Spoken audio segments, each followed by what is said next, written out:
Wales. We are here for the final round of what has been a thrilling weekend. An amazing weekend. Age of Sigmar. What an exciting round 4 we've had, with Northern Ireland and Scotland drawing their round. Yep. Sweden dominating the Republic of Ireland, leading to Wales getting a 5-4 victory. England getting a 5-4 slim victory. Big upset. Over Wales. Yeah, that was the upset of the weekend. So now England are playing Northern Ireland for the victory. They need 61 points from this round to take out the event. They're very keen. They're very hyped. They're very enthusiastic. Let's see if Northern Ireland can bring them down a peg. Yeah, so Northern Ireland actually have a lot more to play for because they're actually playing for second place. They are. Because if they get something like a 90-something win and Wales get beaten, Wales only get 60 points, they can actually get second from this. Wow.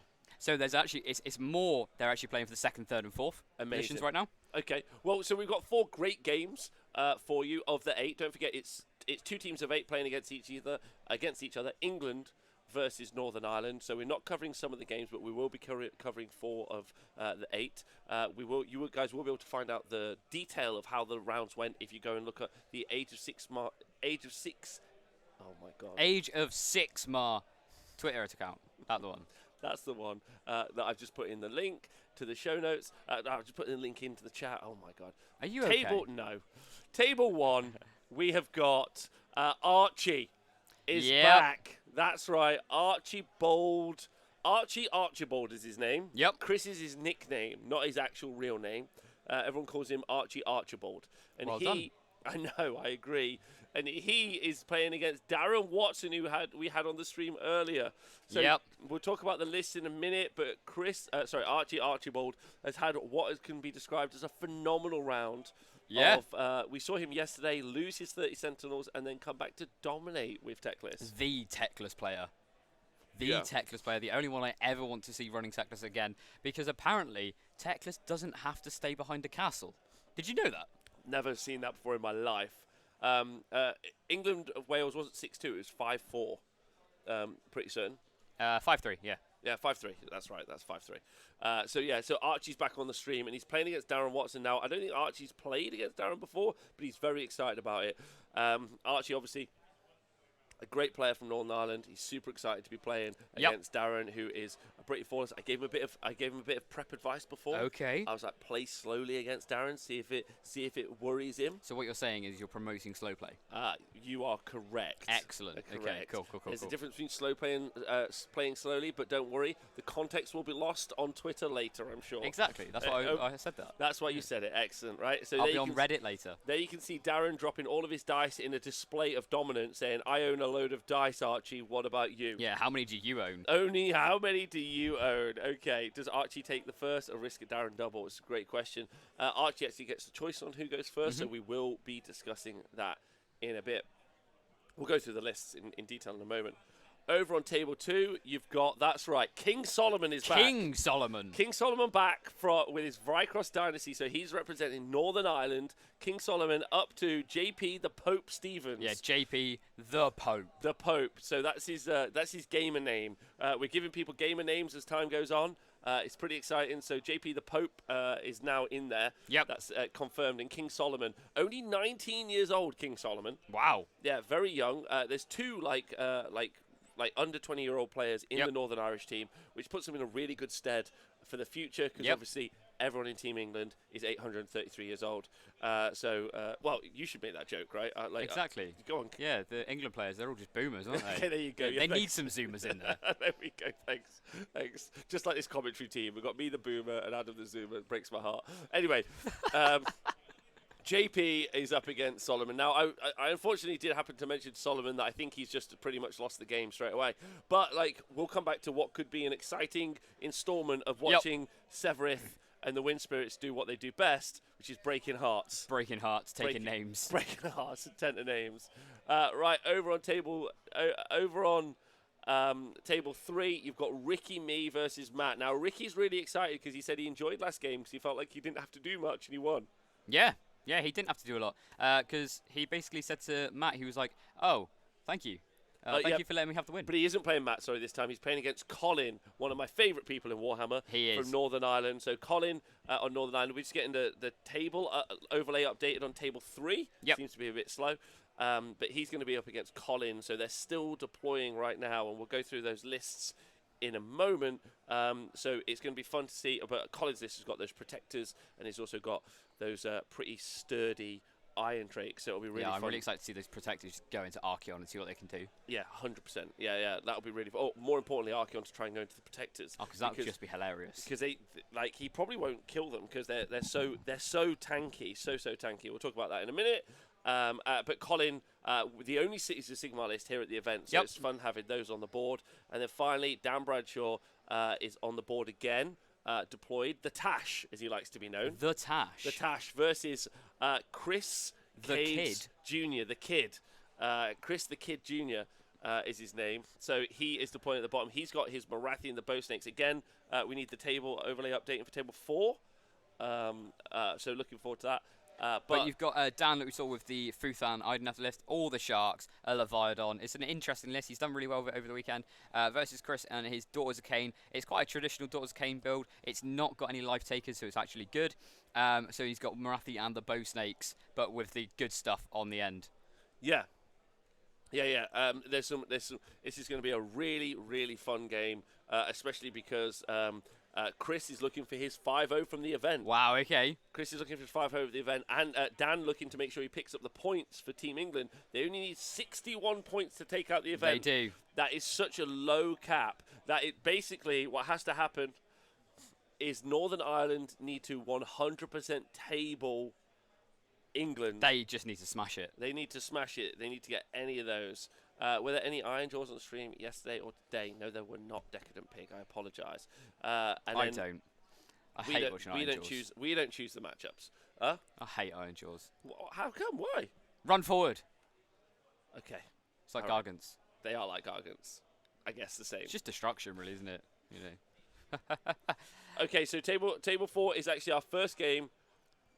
Has already started, so we're going to go and talk about this straight away. Let's talk about. And this is how you play against the Daughters. Let's talk about the list, shall we, and go through them. So Dan, the Tash Bradshaw, is pushing forward his Alapexes. So what's in his list? So he's running Futhan. So he's got the Eidolon aspect of the Storm with a Cloud of Midnight. So once a game in a phase, he's not going to be able to be targeted by anything. He's got the Achillean King. He's got 10 Thralls, and then 2x3 Ishlan Guard. He's got 2x2 Alapexes, 1 Alapex, and an Achillean Leviathan. So 5 Sharks, 1 Leviathan, 6 Ishlan Guard, and some Thralls. So those Alapexes you've been keeping track over the course of the weekend, doing really, really well. They're basically faster, worse salamanders. But that isn't disrespectful to them because salamanders are just too good, basically. But they fulfill the same role in that their combat attack is really good, and their shooting attack, razor shell harpoons, is really, really good. Yep. So they're all excellent. But they don't have the same output as salamanders, which is why I think we saw them lose against the Seraphon the round before. Yeah. In this particular game, they're up against Marathi and the Bow Snake. So Chris Jr. is pushing forward a more traditional Marathi and the Bow Snakes list, but very much like we saw with Alex in the previous round, he's decided to put some flavour on the list, and he's got 4 units of Cainite Shadow Stalkers. 3 units. 3 units.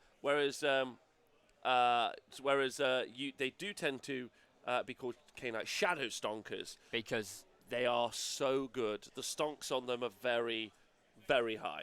Yeah, definitely. But I think you're literally watching. So Dan's been given the first turn here, right? Mm-hmm. And if you're gonna play Marathi and the Bow Snakes, this is how you do it. Yep. You rush the castle. Yeah, rush it really hard. Now they've got some good play. So let's just talk about some of the elements. Marathi here that you can see in the centre is only able to take only take 3 wounds a turn because the Iron Heart of the Cain. Is that player turn or yeah? So player turn. So in round 1 you can get Marathi down from you can take 6 wounds off her per battle round. Mm-hmm. So she can be killed in turn 2, which we saw Dan do in yesterday's game, game 3 I believe. When he managed to take Marathi down in turn 2. So Dan is probably confident going into this after playing against Marathi and the Bow Snakes yesterday. Yep. Because he absolutely smashed it yesterday playing into that. And again, I think he really does go for this. He just goes into this castle here like he's doing at the moment because if you rush the bow snakes, they really struggle to get out of that castle, especially when they're not in Calibron. Yeah. And then you make them do a lot of work. And actually, the bow snake's output isn't enough to deal with Dan's army. Because No, it's it's pinpoint damage. It's not output, it's pinpoint damage. Yeah, it's really, really good. So the output that really comes from Chris Caves' army, and don't forget, he's given this turn away. Yeah. He has given this turn away. So what's Dan got as power piece? He's got Leviathan. Yeah, he's got the Leviathan, he's got the Alapexes, he's got the Eidolon of the Storm, and then he's also got, like, the Ishlan Guard aren't actually that bad, especially into something like Kainite Shadowstalkers, because those Ishlan Guard, they can hit in and they've got a lot of attacks. I mean, each unit they've got 9, they can get about 12 attacks each going in. Yes, they can. And there you've got, and now you're seeing Dan already shooting. We'll find out what he's targeting with those Razor Shell Harpoons in a moment, but he's in. So the turtle shot Marathi and done 3 damage. Yeah. And now the Alapexes are shooting the Shadow Stonkers at the back, which is a good decision. Oh, it's a brilliant decision, because those Shadowstalkers are really, really annoying to deal with, because every single turn they can teleport anywhere on the board they like. So you can have Shadowstalkers go, woohoo, over here, and over here. But like I said, if you can kill the mobile pieces in this army, rush the castle, like, it's a real tough game for the Daughters Khaine. Yeah, it is. It really, really is. Because they don't have lots to fight out, especially with Marathi, right? Because Marathi can fight something. Doesn't want to go into the Eidolon because it can activate the Cloak of Mist and Shadows, basically making it ineffective. And there's some really good combat output here. So I think Dan's made a really sensible first turn play. He's been very aggro. He's pushed forward. He's attacking the castle. And this seems like a good first turn. It really does. Known as the Alpha Pin. Yeah, the Alpha Pin. Well, actually, interestingly, this is how Dan ended up winning the English Masters. He was running a Beast of Chaos list at the time. But he was playing a lot of Zangor Light. And I think he was playing something crazy like 27 at that point. As you do. But he would swamp. What an amazing game to cover. I'm excited about this. Absolutely brilliant. Table 2, we're going to talk about this match now. King Solomon versus JP Pope Stevens. And JP has got his 30 Sentinels at the top of the board, as you can see there. He's got his Hurricane Wind Spirits, Pop and Bop. And then he's also got his set Wardens in the top right-hand corner, the Regent at the top, and then he's also got the Law Seeker right at the back of the board as well. Law Seeker not going to be very useful in this one because we're playing, well, it used to be called Star Strike. But it's now called the Veins of Gur. The Veins of Gur, yes. So Veins of Gur, if you don't know the mission, there's no objective to start on the board. But from turn 2, the middle objective will come down somewhere. Now, if you roll 2 dice, on a 7 it comes down in the middle, on a 1 to 6 it comes down there, and on a 8 to 12 it comes down on the other side. So it's more than likely to come on either side. It's not going to come down on it's not going to come down on the middle very often. Yeah. So you want to play sort of on either side, but knowing that you can go into the middle. And then from turn 3, you get 1 objective in each deployment zone. The exact same system. So you roll 2 dice, 7 in the middle, 1 to 6 on one side, 8 to 12 on the other side. But the objectives are worth the amount of points that's equal to the turn. So turn 2, there were 2 points, so on, so on, so on. But in turn 5, all 3 objectives are worth 5 points each. So you're going to get 15 points if you can cap all 3. And I think JP's just been quite nice. You know, he knows that this is a tough matchup for Solomon. And he said to Solomon, you know what, mate? You can have a turn. Yeah. Before I take your army off the board. I literally was going to say this. I was literally going to say this. Like, this is just...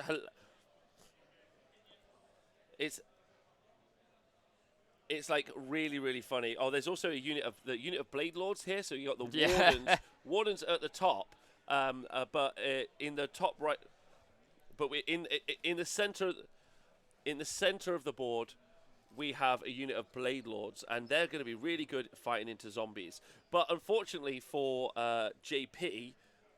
for Solomon, I think this is just over before it's begun, really. Yeah, it's a real tough slog for Solomon's army, just because it doesn't have the tools to deal with 3 foxes.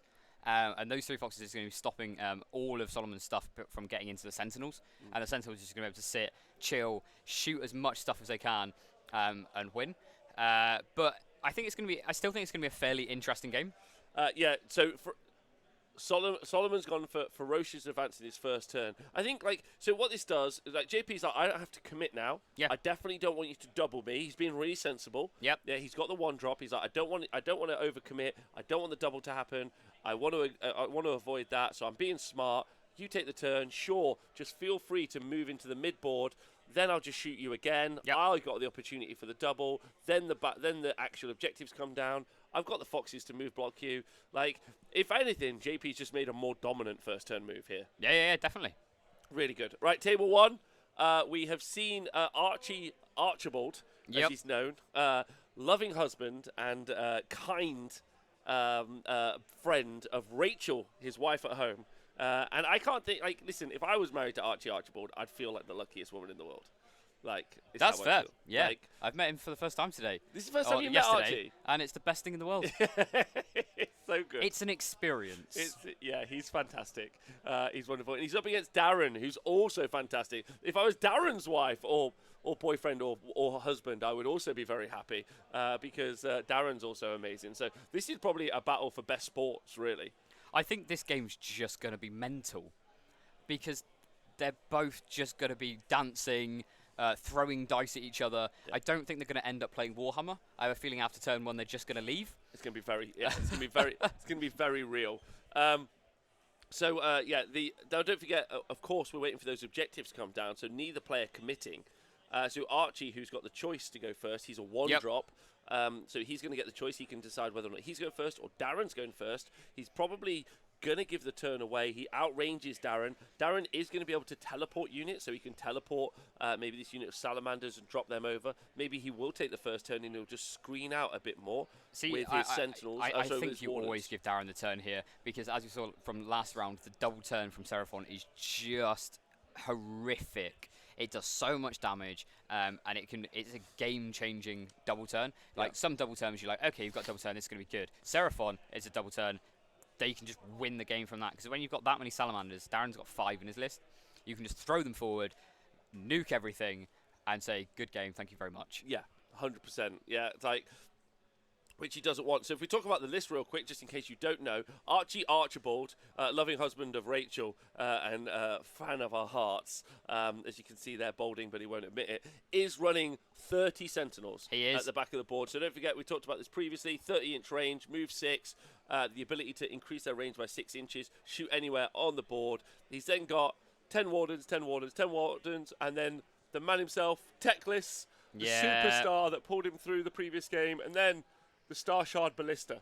Yes, because why would you not have one? Yeah, just really, really good. It's brilliant. Really, really good. The way Archie used Teclis yesterday was honestly the best thing in the world. So I wouldn't be surprised if we see Teclis going woohoo all the way around the board, doing what he likes, having an absolutely great time.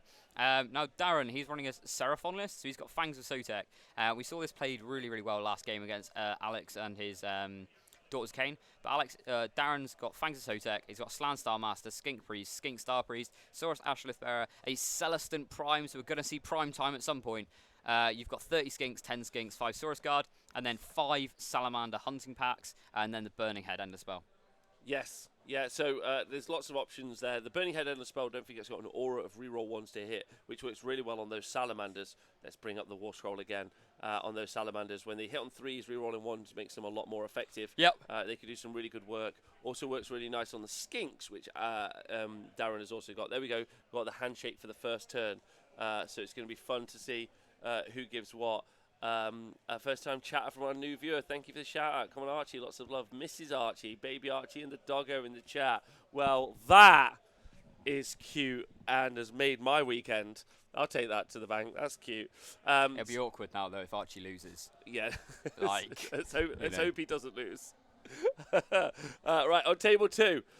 We know about this, King Solomon versus the Pope. Solomon moving into the mid-board. We'll see how that pans out for him. Now, this game is Ricky versus Colin. And Colin, now we're going to get to go through these lists. Ricky, the list we saw in the last round, he's got Archeon at the bottom of the board. As you can see, he's already had his first turn. He's moved out with his Iron Golems. He's moved out with his Untamed Beasts. Maybe he hasn't had the first turn. We'll find out if he's had the first turn, please, on table 3. But then we've got the War Shrine. We've got this unit of Varangard, and then we've got the Marauders at the back. So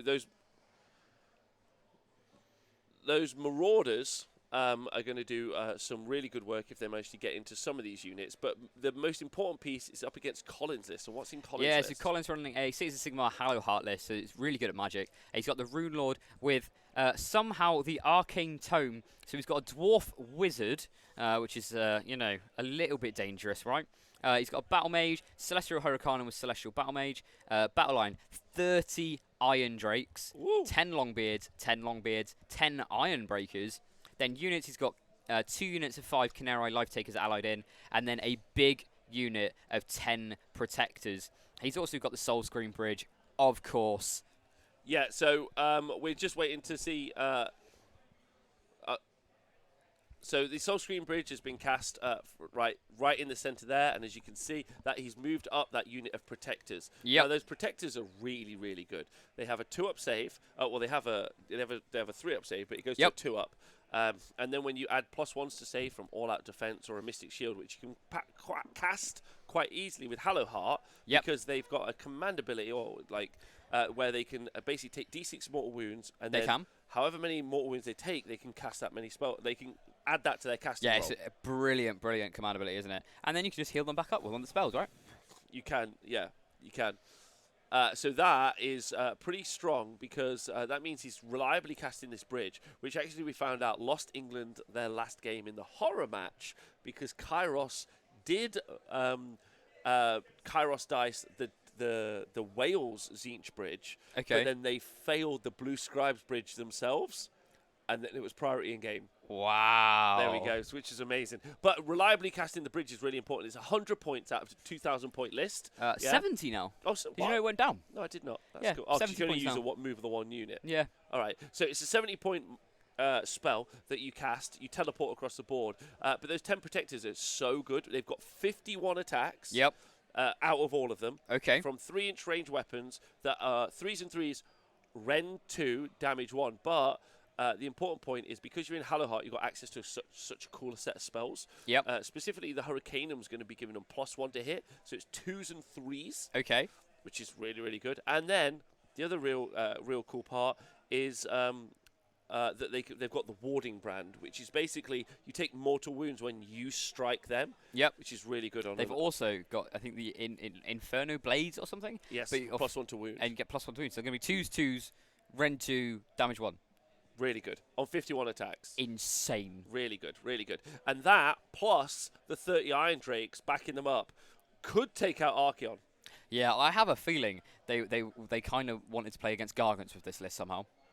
Yeah, I think this would have been nicer into Gargants, but I don't think that they mind this. It's whether or No, not... I think this was their tech. Yeah. This was like, if there's a Gargant player, we're going to have him. This is the one that's going to work for us. And then we've just seen how Dan has unpacked this army here. He's put the Alapexes in to these Shadow Stonkers at the front. Not sure if Chris was expecting such an aggressive play. Now, again, can you just explain to everyone at home, Adam, because of the allegiance ability, for Deepkin, how does this really suffer? How do Marathi and the Bosake suffer? So turn 1, it doesn't really matter to this because turn 1, the tides are on cover, so the whole army's in cover, right? So it doesn't really matter. But on turn 2, you're getting run and charge, which again isn't too bad in this because they're already in combat. But turn 3, the whole army is going to strike first. However, this army right now isn't relying on any of the allegiance abilities because of the fact that the Achillean King is giving out reroll 1s to hit wholly within 12 inches. And then this Eidolon, everything wholly within 18 of him is getting +1 to wound. So all of these Sharks and Ishlein Guard are hitting on 3s, rerolling 1s, wounding on 2s, for the Sharks, for example, Rend 2 damage. But the biggest impact in this game is going to be the Forgotten Nightmares allegiance ability. Because these bow snakes love to shoot things, it's really nice into Deepkin because the Deepkin, because of Forgotten Nightmares, you have to target the closest Deepkin unit. So these Bloodstalkers are going to have to shoot these Ishlein Guard unless they move slightly this way, which means they're closer to the Sharks, or slightly this way, which guess what? Means they're closer to Sharks. So it's I think it's a really awkward game for Chris. I think Dan Bradshaw's in a really, really good position, just strong position, just because of matchup. Yep, and he's played himself into that position, right? Yeah. He is potentially going to suffer the double turn, but Chris has lost a lot of units very early. Yeah. Very early. So we'll see if he's able to return from that. We'll come back to this. Northern Ireland want this. Dan wants the points for England in his first England's cap. Pretty exciting. However, I do have to say, just quickly, the 10 Witch Elves fought against the Shark and killed it. So he's lost one Shark already. So we just heard table 3. Collins lost some points already. The Canary here didn't make their charge into this unit at the bottom, no. which means he wasn't able to score the primary.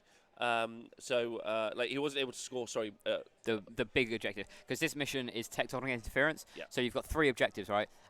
It's the score. I think 1 for holding 1, 2, and then 3. But you get +1 if you're holding the primary objective. Which, as you can see, that's here.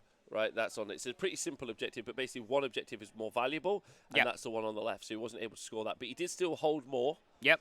So he's done pretty well there, and he's in a really good spot. It's whether or not Ricky unpacks. Ricky, as we've seen, is pretty conservative with his Archeon. He's definitely not the Tzeentch Archeon list that we've seen long bomb in previously.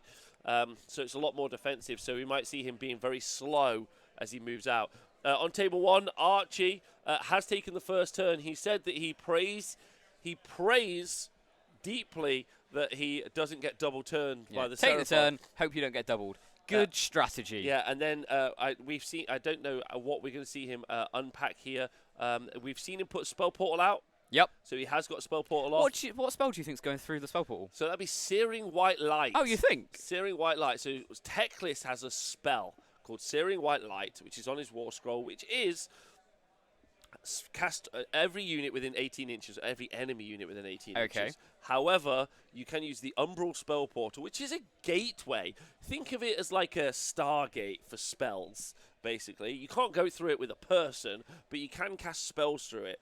And through that, many a spell has been casted. A Cheeky Hand of Dust. A Cheeky Hand of Dust. Cheeky Hand of Dust. A Lambent Light. A Lambent Light. A Gift of Change. Oh, a lovely Gift of Change. But often, we're doing what we have seen as the Technado. And what would that do to well, it's Darren? an ironic name because it's not very technical. Basically, you cast this spell, as you've seen on the screen, and then everything within 18 inches of the other side, you roll a dice. And on a 2 to 5, you take D3 mortal wounds, but or it might be 3 to 5. But on a 6, you take D6 mortal wounds, and it does some really nice chip damage. Especially into an army like Darren's, where he's got a lot of little units. But the problem is Archie has done a bit of a classic. If you were going to look at a Lumineth list, where would you say they were going to be deployed? In the corner, right, with Wardens at the front, Sentinels just behind, and Techless cowering at the back. And most importantly, around the Shrined Luminor, because that Shrine of Luminor's got a character in it with, and you get free CP every single turn from it? You do. Shrine Luminor is so good because you're able to use 1 free command point basically per turn, your turn and your player's turn, so it's worth 10 free command points. But this is a problem because the Realm Shaper engine is able to blow up terrain pieces. Oh, yeah. Plus Rain of Stars, which is a spell that's able to be cast by the Slan at infinite range, so board wide. So he'll be able to do that. Plus, don't forget, Darren has got Prime Time. That's right, the Celestant Prime, who is more of a gun platform than he is a fighting platform. Yeah, apparently so. So you'll be able to basically drop him down, say, around here, and then point within 24 inches, and then you'll do AoE splash damage. So this is going to do AoE splash damage, and then finally, Rain of Stars. I'll draw a star on the screen there for you, something like that. Great star. No, it's not good. But Rain of Stars, so Darren will be able to affect a lot of units, maybe more units than even Archie's Technado will, which is very... Well, if you're a frog, a son of the old ones, basically who lives upon a spaceship, I'm going to say that you're good at magic. Better than an elf. Is this a ballista? Yeah. Has he just teleported a ballista into the middle of the board? Is Archie playing the same game as any other Lumineth player? He's within range of what?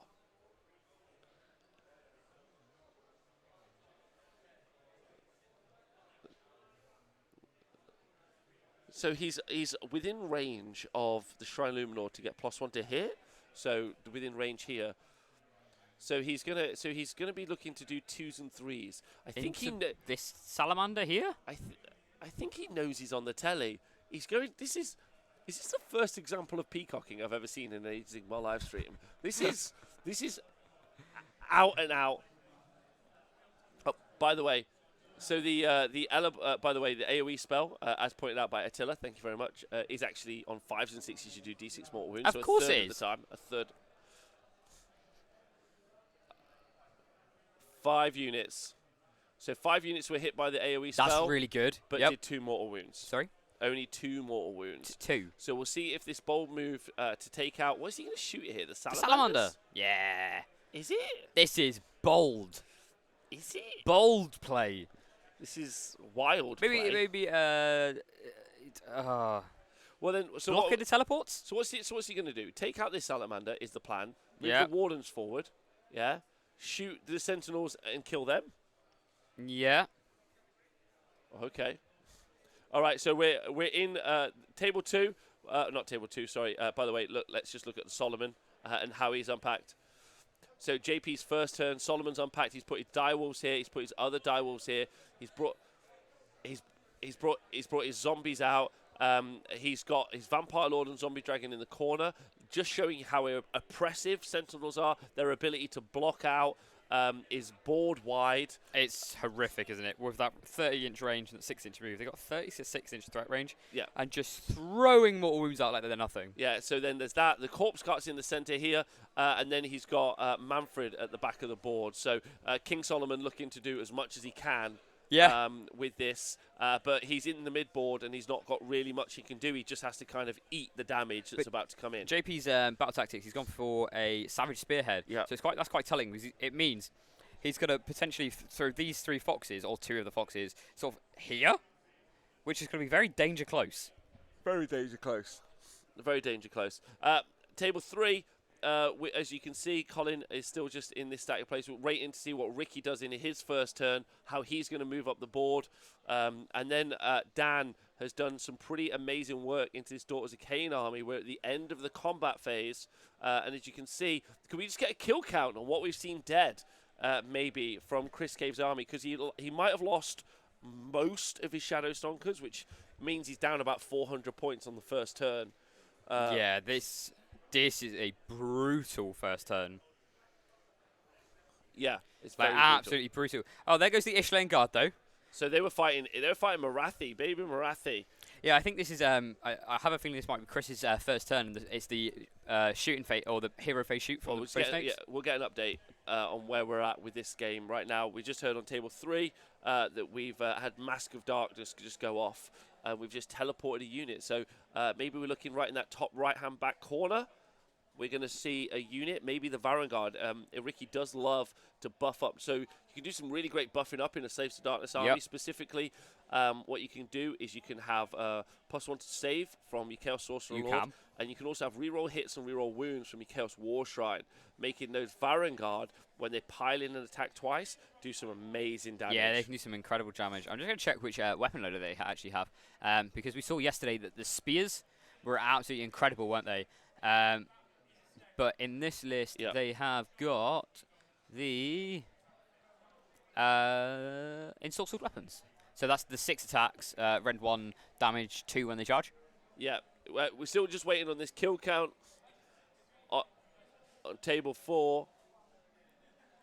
20 Witch Elves dead. 2 units of Shadow Stalkers dead. Turn 1. Pretty amazing, right? Yeah, that's pretty incredible. Pretty amazing. And Marathi took 3 wounds. So it does mean he's still got... And that does mean he's got 2 units of Shadow Stalkers left. 1 unit. He's got 3 units in the army. Oh, I thought he had 4. Nah, 3 units. Okay, so it does mean he's got 1 unit of Shadow Stalkers left. But if you look, Dan's been able to control the mid... There are 2 that Dan's been able to control the midboard very, very well here. So he's done a really good job. So the bow snakes are locked in combat as well. But this does mean we've got the first... We're into the first turn for Chris. So he's going to be using that command point from Marathi on the bow snakes. Yep. And I wonder what we're going to see him target in the hero phase before he does any movements. Yeah, definitely. I have a feeling, yeah, did he not just shoot the Ishlen guard? Because we saw these just removed We right will here. find out if he shot the Ishling guard in the hero phase, because I'm not sure if he did. That would be good to know. And we'll come back to He that. must have done. I No think way so. Little Marathi kills Ishlen guard when they That's the charged. thing, if you don't know, you don't know, right? Like, But 2+2+ unrendable. Not a chance. Stranger things have happened at sea, and you are at sea in this particular game. That's exactly, right. they're at home. So the hero phase shooting that we saw from these did shoot into the Ishlin, but there is a bit of a problem. Okay. So because Dan has charged in 2 units of the defensive eels into the bow snakes, and 1 unit is dead, but the other unit isn't, which does mean in the actual shooting phase, these bow snakes won't be able to shoot any of the major threats, the Alapexes or the Leviathan, or they won't shoot at the thingy. So Marathi can run away and get into combat with some of these Alapexes, and I'm sure Baby Marathi will do so as well, but I'm sure they would have really liked to have freed up the bow snakes in here. Yeah, definitely. But the priority role, so like because in Chris's first turn, I'm sure he's going to be able to deal with these Alapexes. It's a shame about he not being able to free up here. I think the only way he deals with the Alapexes is actually by getting Mind Razor off, because Marathi's output is fairly swingy. So she can either do some incredible damage, or she does nothing. And she really does swing that bad. But if you get Mind Razor off, she becomes a lot more reliable. And I don't see her killing these 2 Alapexes unless she gets Mind Razor. So knowing if she gets Mind Razor off is going to be really, really important. Just because, it's the best spell in the Daughter's Cane. But it's hard to get off because it's on cast on an 8, right? Yeah, it is. But Marathi does have a +1 to cast. Okay, so it'll be good to know if we see Mind Razor cast on that particular model. Right, on table 1, we've seen the Ballista play, the teleport, the shoots. We've seen the teleport shoot, and unfortunately we killed 1 skink with our bold play.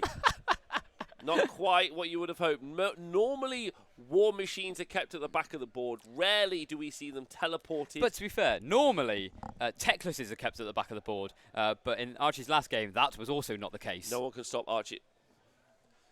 Okay, so we heard Archie scored 0 points that turn. Did he choose Ferocious Advance?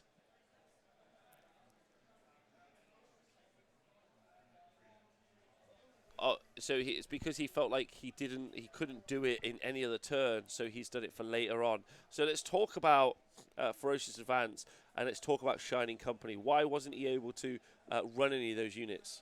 So Shining Company, if you're in Shining Company, you've got to be basically base to space with 2 or more models. And while you're in that, you cannot run and you cannot charge. However, you are -1 to be hit, because there's some kind of, by standing together, as one, you become brighter than your opponent. Apparently. But it stops things like Ferocious Advance. But I don't understand why you wouldn't do something like one of the actual hard ones, like Bring It Down, which is actually impossible. That's true. That's true. So we have heard, by the way, that some of the things that we've seen happen here is thanks to shout out to Abaid. We've seen the teleport may have been more than just a risky shot. One of the things that we might have seen is him trying to shut down the teleports, because obviously he's created a zone where none of these salamanders can teleport down. This is true, yeah. But surely that salamander just kills it. But then you can't teleport in the movement phase, right? Yeah. So you can't teleport. You can't kill it before you teleport.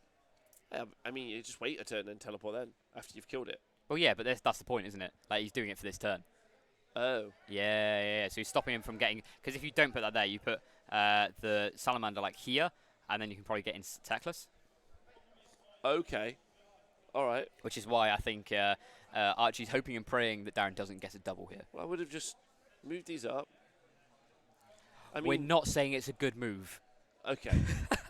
And Here's the ideas. He knew he had the choice to go first. Yes. Right. Okay. Well, okay. So the reason I would have not done this, I wouldn't even set up in Shining Company. And then I would have got myself my 2 VP turn 1. Yeah. And then, how relevant is Shining Company going to be in this game? I know it's rote for you to do it, but what's the purpose of it? I think Shining Company is actually quite important against Salamanders, because it takes them from 3s to 4s. To hit, but yeah. isn't Shining Company just in melee? No.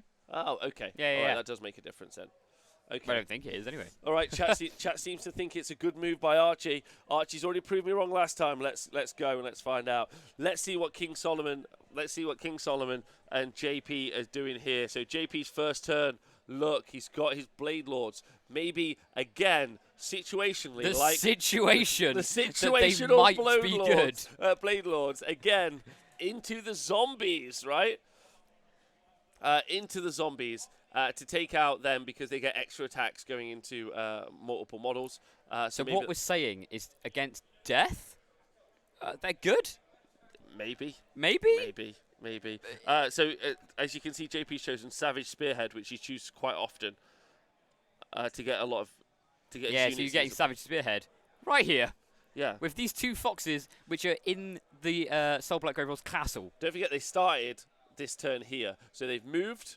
Yep. They've shot, they've moved again, and now they're here. And we do wonder what they did shoot into. Looks like they were going after the corpse cart. 5 wounds put onto the corpse cart there, and just waiting to see if they do any more. I suppose we haven't had the Sentinel shooting yet, so we're waiting to see what the Sentinels... Yep.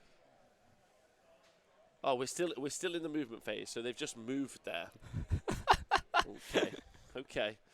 Sure. Yeah, okay, really exciting. By the way, we just heard that Varangard that teleported into that top right-hand corner have failed their charge roll, and they were looking to get into those Iron Drakes. Yeah, definitely. Which is a really smart play by Ricky. Ricky looking to just take out what is an amazing shooting unit, nearly 500 points of shooting. Yep.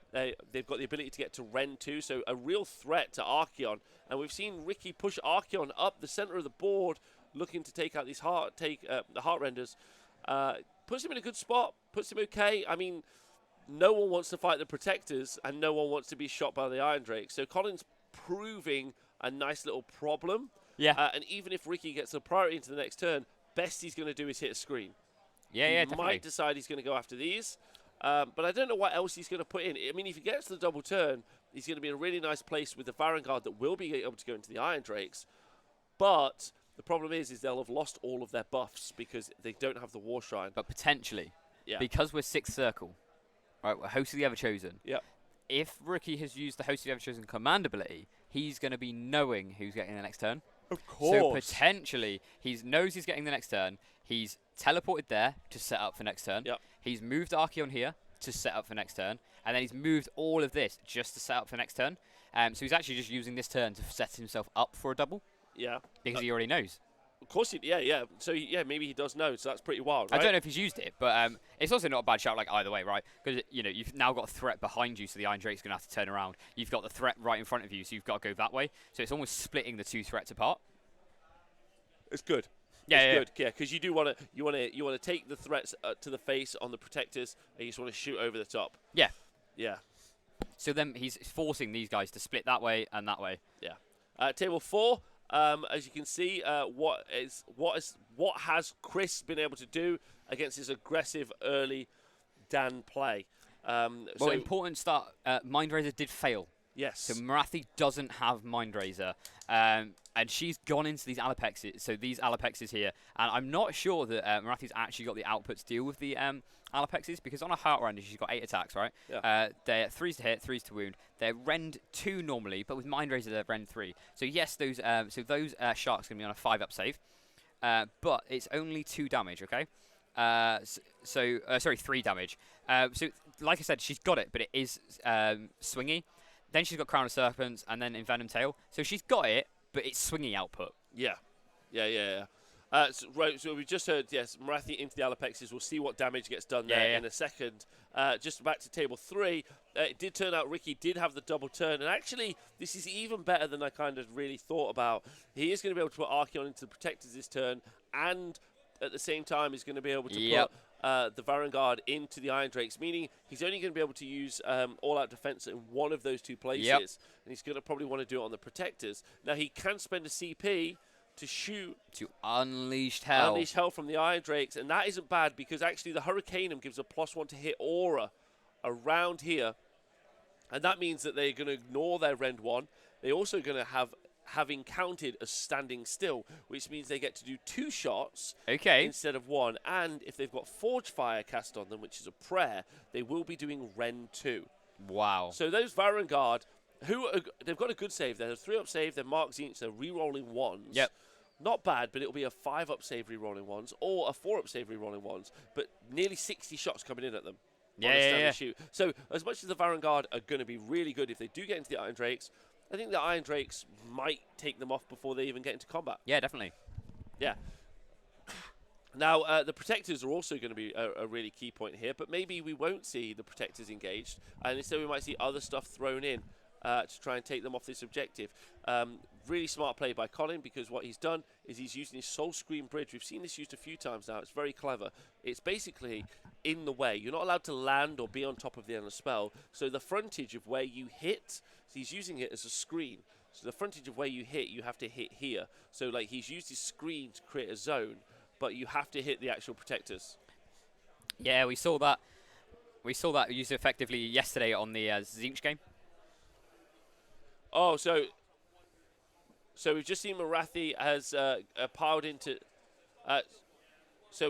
Marathi attacked 2 independent Alapexes. So it was 2 units of 1 Alapexes. Yep. She decided to split her attacks, and she killed one of the Alapexes, and the other Alapex down to 1 wound. Yeah, but you see what I mean, though? She got the output, but it is swingy. Like, she couldn't deal with both of them. Nope. And I think that's actually a really big deal going into turn 2. Oh, massive. Because that shark can now do the 3 wounds back to her. So Yes. then she's taken 3 wounds in her turn. So now she's going to have taken 6 going into round 2, where Dan can kill her now in round 2. Yeah, of course. Of course. And now you've got some like really interesting stuff happening here. The priority role is basically going to decide this game. I think so, yeah. Like if Dan gets it, Dan wins. If Chris gets it, Chris wins. And that really, Dan put himself in this position. Yeah. He's done a really good job, and I don't think he really had many options other than this. No. Again, when you play Marathi and the Bow Snakes, a really good strategy is just to rush the castle. Because you just block it in, you stop them throwing it out where they want to be, and then you control where the output is. Yep. So it's a very, very interesting match. Okay, so just over on table 1, right here, the Ballista, the Salamander that we saw at the previous bottom has moved up to hide behind this building, looking to maybe shoot in here and kind of avoid anything else. We've seen the Salamanders, the other 2 unit Salamanders move up, the other 2 Salamanders move in here. They were on this centerpiece. They got shot at by the Sentinels, but he wasn't able to kill more. Yep. Basically, 6 ablative wounds It's brilliant, on Salamanders before you even start hurting them. And then you got the 30 skinks as well. So this is pretty much all of his movement. He's putting up some more skinks as well. Archie, he said it at the start. I don't want to stop giving them the option of the double turn. Like, the game changes if what did he achieve turn 1? No victory points. Like, Darren's got the board now. Yeah. What I mean by that is chat. Sorry, everyone. Is basically what Darren has got is he's got the center board. Okay. Yep. But that's because he knows all the output and where it's already been.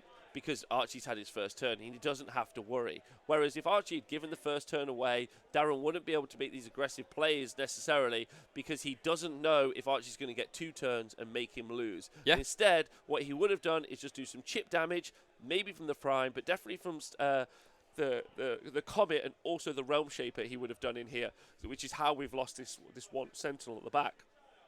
So that's what he would have done, and it meant he would have been far more conservative, which you want to happen because you want to keep using these Sentinels as much as possible. But now the Sentinels are just given the option to...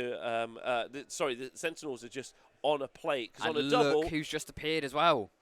So Darren is really bringing down all his output because he's just brought down the Celestant Prime. Okay, so the Prime's down. Prime's going to be able to do a shooting attack in here. Do some mortal wounds in AoE, and also he can almost auto-charge into Wardens. Not almost. He can auto-charge into Wardens. Listen, my money's on the 10 Wardens. Which, to be fair, my money's on the 10 Wardens forever. Really? Yeah. You haven't said today? I haven't said all weekend. Stop charging 10 Wardens. But I don't think you do insist, because the 10 Wardens do actually win this fight, because the Celestant Prime's not even been up in the sky for a turn. So he's literally got 3 attacks. Oh, 3. 3 attacks. Yeah, so he's more of a gun platform at the minute, which is how I know Darren uses him anyway. Yeah. Darren just uses him to just keep producing mortal wounds, which actually isn't too bad into Archie, but I don't think Teclis is within 18. this looks way too big. So because Teclis has got an aura, a spell that he casts for protection of Teclis. So maybe that's why Archie took the first. He's like, I want the 5 up. Yeah, I want the ward. Makes my army stronger. Yeah, and then I can just avoid. Yeah, definitely. Like the protection of Teclis is just such a good spell, isn't it? So, table 2. We're waiting for the objective to land on. Oh, not table 2. Sorry, not King Solomon versus the Pope. This is actually table 4. Table 4. Oh, bless him. The Tash. His hands are on the table. The Tash. He's sat down. He knows it's all over because Chris Jr. has won the priority with his Daughters of Cain into turn 2. The rush hasn't worked. No, and Dan knows. That's why he sat down. He's like, okay, I've just got to let you take my models off. The kid versus the Tash. The kid won the priority role. If it went the other way, he takes it off. Yeah. There's not a lot else he could do. It's a good play. This is what happens when you do play for it. He would never have won. In the opposite of playing with the way Archie's playing, it would never have worked in this matchup. That wasn't the right play. He played the right play. It hasn't gone his way. I mean, he can hope beyond hopes that a lot of this output isn't going to happen, but he's got the bow snakes to shoot. Which means we're going to see Cloud of Midnight activated once here, maybe. But he's just shooting Leviathan. I just shoot Leviathan instead. No, you'd have to shoot these thralls here. Oh yeah, of course. You have to shoot the thralls because they've forgotten nightmares. Well, maybe it won't work out so bad for him then. I mean, it does because we've got 2 sharks, a Leviathan, and the Eidolon left, and we've still got Marathi. Oh, actually, not bad. Actually, hang on. Yeah, so, come on. Actually, because Marathi's going to have to kill this in the shooting phase, right? Yes. With her shooting attack. Marathi's got to kill that Alapex. It's got 1 wound left. That attack does miss quite a lot. Okay. We'll see if Marathi is shot yet. But on a 1, it's not happening. Okay. But when she does get it, this is going to move up to here. So Marathi's going to move up to here, and she's either going to charge into the Eidolon or the Leviathan. Then, if she does charge anything up there, the Leviathan is going to unleash hell into Marathi and potentially get her down to that 9 wounds. Okay, so that's the extra wounds. And then in Dan's turn, he can kill Marathi, and actually the Eidolon can kill a lot of these snakes, which would leave Chris with only the harpies left. All right, well let's see how it works out for him because actually, it could go either way. So maybe it's not as much as done, and that's because of the allegiance ability from Ideth Deepkin. But as you can see in the hero phase shooting. We saw the thrall shot into, and because of the void drum, the reverberating drum that I've very rarely actually ever seen stuck on top of a turtle, a Leviathan. There is meant to be an entire elf crew, sat atop the turtle, beating drums, and that gives +1 save. So maybe that helps the thralls. Maybe in this army it's just a turtle shouting. Yeah. Like whale songs.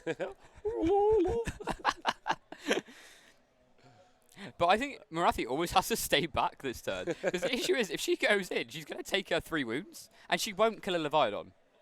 They won't. Big shout out to the chat. Thanks, Kenny and Colonel Cabbage.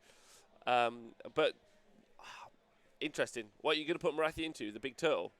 That's what I mean, though. Like, if you put her into Cloud of Midnight, right? Yeah. There's no point, because she can't do anything to him. But if you put her into there, I don't think she kills a turtle. So we've been asked the standings. Basically, it's England are currently in the lead. You can find them all of the breakdown on Twitter. But England are in the lead. They need 61 points versus their match versus Northern Ireland to secure the victory. That's what they're looking to do. And if they do that, they win the Age of Sigmar Six Nations 2021, which is very exciting, leading to the World Championships, which are happening later next year. So the AOS Worlds, which is international team format Warhammer Age of Sigmar event as well. And that's going to be very exciting because these Six Nations practicing to make sure that they become the champs next year. I've just seen, the Achillean King is sat here as well, under the turtle, which so you can't some great stuff. quite see because of the turtle's fins. Because of the fins, yeah. So, yeah, you're right. No, the King is still available. So maybe Dan's got more than we've That's what I mean. Like, actually, like, it's not, because, like I was saying, it's literally because she took those 3 wounds. Marathi took those 3 wounds in Chris's turn. Like, she's in danger. Yeah. Yeah, I mean, she didn't take 3 turns. Did she take 3? Yeah, she's taken 6. She's taken 6. Okay, all right. And if she charges where she needs to charge, just unleash hell. Yeah, potentially. Whether or not Dan sat on a CP4 unleash hell, he should be. Well, he should be because it's the first turn, right? She was only sat on 3. The bow snakes, I assume, have shot in the shooting phase. We'll just get that updated. They shot the thralls, right? In the hero phase. Oh, sorry. But in the shooting phase, what have we seen them lift off is the real question. Well, they're just going to have to go into the thralls again, unfortunately. Yeah. So we've seen them move. There we go. We're seeing them move. We've seen some Shadow Stonkers move up as well. Maybe we're going to see a Bloodstalker charge. Finally. That's what we want. Because apparently that's the theme of the weekend. That's the theme of the weekend. Bloodstalkers charging all over. All right. We'll come back to this game and see. But England maybe not picking up the points there. Ricky knew he had the double, but it looks like he hasn't done much with it so far. We're still waiting for these Varangard to move. Yeah, so the Varangard up here because they got Mask of Darkness last turn because Ricky knew he was getting a double turn, so he set it up. He went for the charge, obviously, just in case. Fortunately, he didn't get it, but now he can just move them here, charge into the Iron Drakes. However, the Iron Drakes obviously get to Unleash Hell, and then Archeon can come up here, I think, go around here, and then maybe swing around here in the next turn. Yeah. Yeah, it's I would say it's not confident for Colin, but I actually know Colin plays a lot. He sets a lot of these plays up. Colin plays a lot. He's a really good player. Yeah. It'll be interesting to see if Archeon just sits off. Oh, so table 1, we're going into priority. Let's see what the shooting did from Darren. We lost. Look at this. We lost 2 units. Oh, nearly 2 units of Wardens. We definitely lost this unit at the top. So we lost this unit of 10 Wardens here. We did lose our Ballista. Yeah. For what? But we lost our Ballista. And then we're also losing our unit here. And the hair. Don't. He's sensitive about that. It's not. He's such a nice guy. Such a nice guy. Anyway. So priority roll. This is huge. Am I going to say the word Seraphon double? No one Archie's wants hoping it. not. Come on. Is that a 6? Archie. Oh, no. Oh, no. Archie. Archie Archibald versus versus Prince Darren. Is it Prince Darren, is it? Yeah, King Solomon and Prince Darren. Prince Darren. He'd never want to be a king. It is unbelievable. So the priority. No. Yeah, I know. This is just. I'm gutted. Look at the comms team. It's just. It's a rough time, I'm Archie. genuinely gutted. Genuinely gutted. Genuinely gutted. Genuinely gutted for him. Oh well. I love watching Archie play. Yeah, me too. So what's going to happen now? Well, Darren might give the turn away, but I doubt it. I'll tell you what's going to happen. Right. Tell me. So, the Salamanders are going to kill all of this, okay? But then... No, don't you. Archie don't you toy is with my only going to have Teclis left. No. And we're going to see it again. No. Teclis is going to win the game by just running around. God.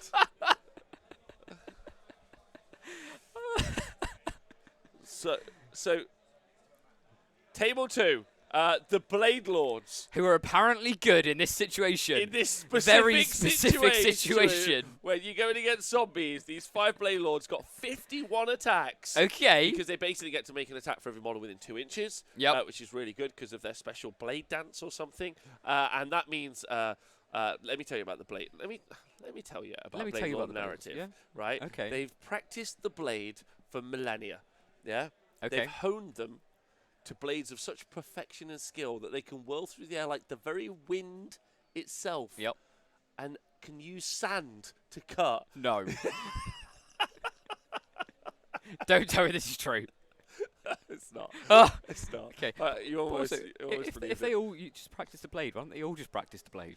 What, you mean everyone? Yeah, like the zombies practice the blade. Yeah, No, I agree. you know. I agree. But they're the blade masters, right? The blade lords. So that means the dogs do get to go in. So the direwolves. Direwolves got an okay attack profile. It's like 2 attacks, 4s and 4s. But like the elves aren't great. So I didn't realise they were sand elves. Apparently so. They are. You know. It's a long story. And if hope you've listened to all of the coverage over the weekend. Yeah, if you want to get in on the in-joke, go back and listen. And look at this. Look at this. We did lose. We also lost, as you can see in the first turn, we also lost our corpse cart to the shooting. Yeah, oh no.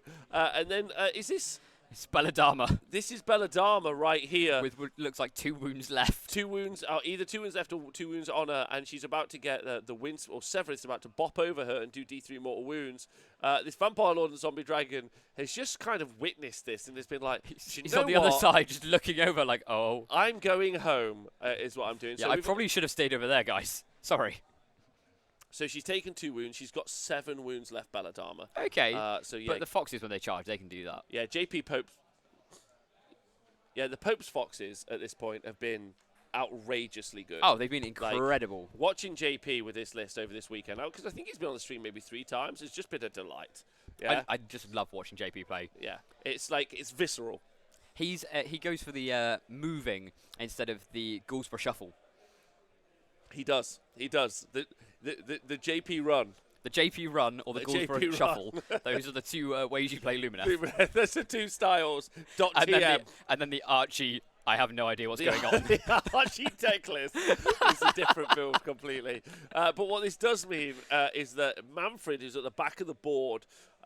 Is in an okay position, but he's never going to be able to charge the foxes because at the end of the shooting phase, they're going to run away. Yep. Like this.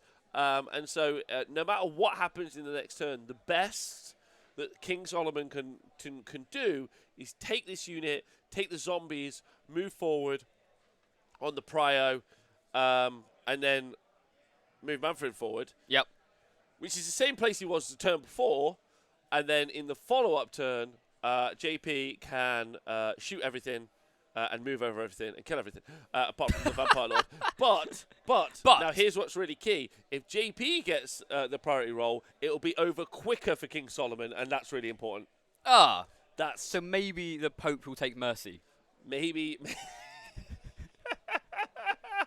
I bless you, my son. It's very thematic, for the Pope to be blessing the King. Right, so on table 4, guess what? Marathi's got 4 wounds remaining. Oh no! Going into Dan's turn 2. So Marathi has gone in and is in quite, I think, a smart play. If you look, Chris has moved the bow snakes back. Oh, he's doing that wrong. Why are they not charging? Please see game 2 yesterday.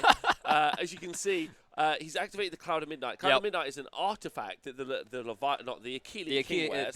No, it's not. It's the Eidolon on the Storm. Eidolon on the Storm, sorry. Eidolon on the Storm wears. And what it does, it means in a phase you can't target a model, which means Marathi was unable to target the However, King. Yep. it does also mean that the Eidolon on the Storm can't hit back. So when Dan unleashed Hell, he only actually did 2 wounds with the turtle, and unfortunately for him, it means the Eidolon couldn't strike. So Marathi's going to be around for another turn now. Yeah. Like, guaranteed. Yeah, really, really good. And then in this situation, this means that he's moved over the turtle, looking to get into the bow snakes. Yep. And I'm sure they wouldn't mind doing an Unleash Hell on the turtle before it does go in. The turtle, Yep. Turtle can do some really, really good damage. Basically, he's a turtle made of sand. He's not. It's just the whole game, just sand. We're just playing in a sand pit. No. But the Leviathan is a pretty good combat monster. Yeah, he's not too bad. When he charges on a 2+, he does D6 mortal wounds. He's also got the jaw attacks, which is 3 attacks each, which is 3 attacks. Any 6 to hit is going to do D3 mortal wounds. I mean, they're 3 damage each anyway. Yeah, cool. And then he's got a bajillion attacks on his fins, some other attacks on the top. So he's got a lot of output. Yeah, he's got a lot of output. And but it's don't forget, swingy output. Yeah, it is swinging. And don't forget, there's only got a 5 up save on the Bloodstalkers. So just... Yeah, and these are all Rend 1, Rend 2 damage. So just for you guys to see, they've only got a 5 up save, but they do have 2 wounds apiece. So that 15 block is 30 wounds. It is. It's 30 wounds, but they're only bravery 8. But CP will take care of that, so that's not too much of an issue.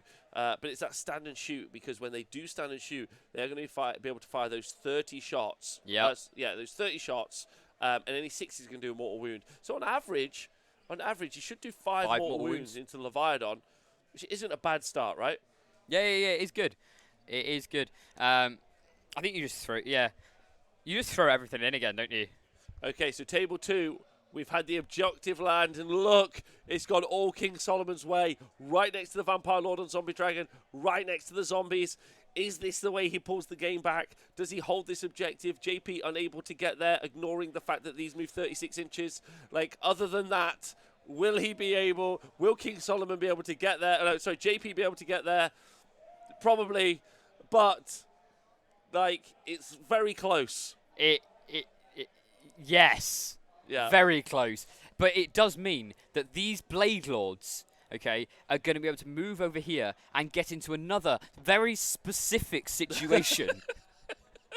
Situationally. Another specific situation where they actually are good. Priority roll. Will JP ever lose a priority roll? Maybe. Yes! Not that I'm biased. I love JP, such a great dude, but Solomon has won the priority. How do we prove your bias by any chance? It's not like you're wearing a Northern Ireland t-shirt today, is it? It's not biased. They're the only ones who brought me a top.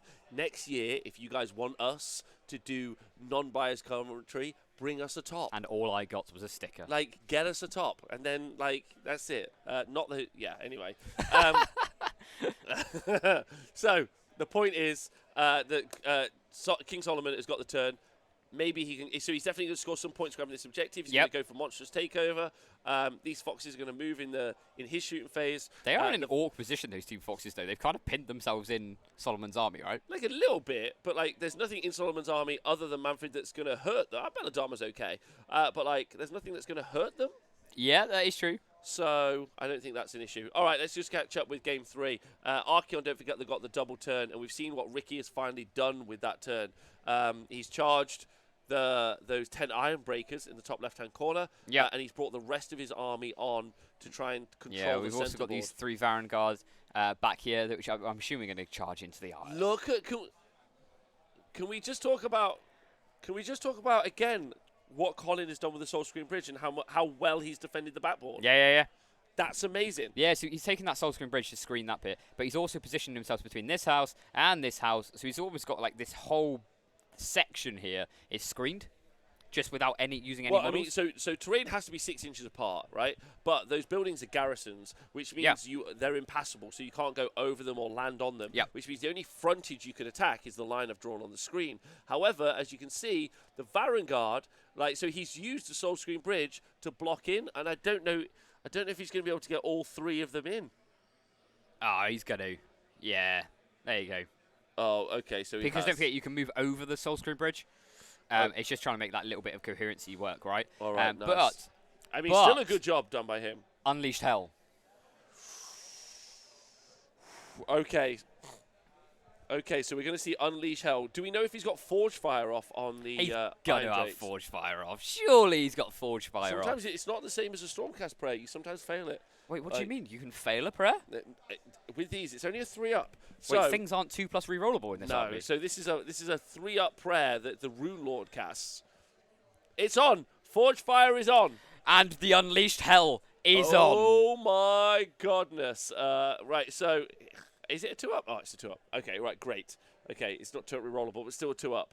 But this means he's going to have 60 shots. Yeah. 3s and 3s. Rend 2, damage 1. Oh, baby. Yeah. And no all-out defense is active here because it's not the shooting phase. No. Or the combat phase. No. It's at the end of the charge phase. I wonder how much he's going to do damage-wise. Or in the charge phase. I wonder how much, because it could be quite a bit. So Archeon's going to wipe this unit. That's not a problem. The Chaos Lord can make him pile and attack twice. So maybe he's going to then try and go into the Protectors. So it's going to be 25 wounds going through. But then with the 3-up save, which goes to a 5-up save. Oh, I reckon he's going to do about 12 wounds.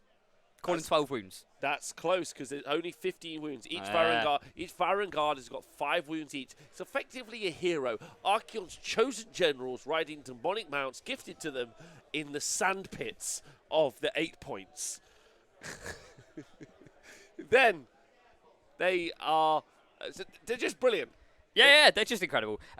And I'm calling 12 damage. I'm calling them all dead. All dead. Yeah, I'm calling it. Okay.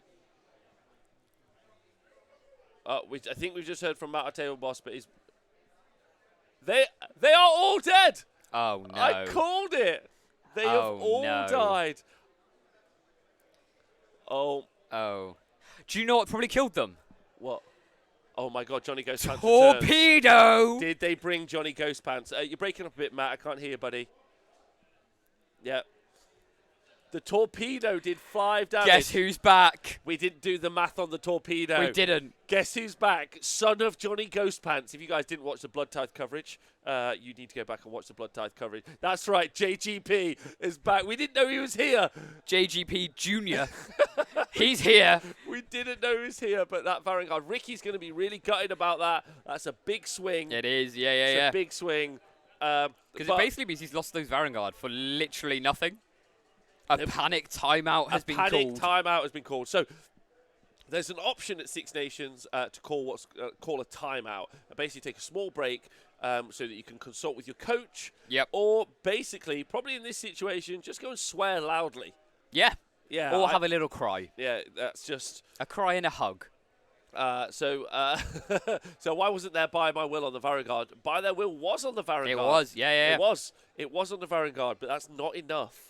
It's not enough. Not enough. Not against Johnny Ghost Pants. The JGP game should be on Twitch, I'm pretty certain. I'll get them exported just in case they're not. That's my job tomorrow. Okay. Okay, we've just heard that we've had our first result. John Bayliss has gone 20-0 versus Ireland's Mick Wendell. So Scotland looking to just jump Ireland. Scotland and Ireland playing for the wooden spoon. They are. They're and apparently Scotland is losing that battle. Oh, no, Scotland winning that battle. Yeah, exactly.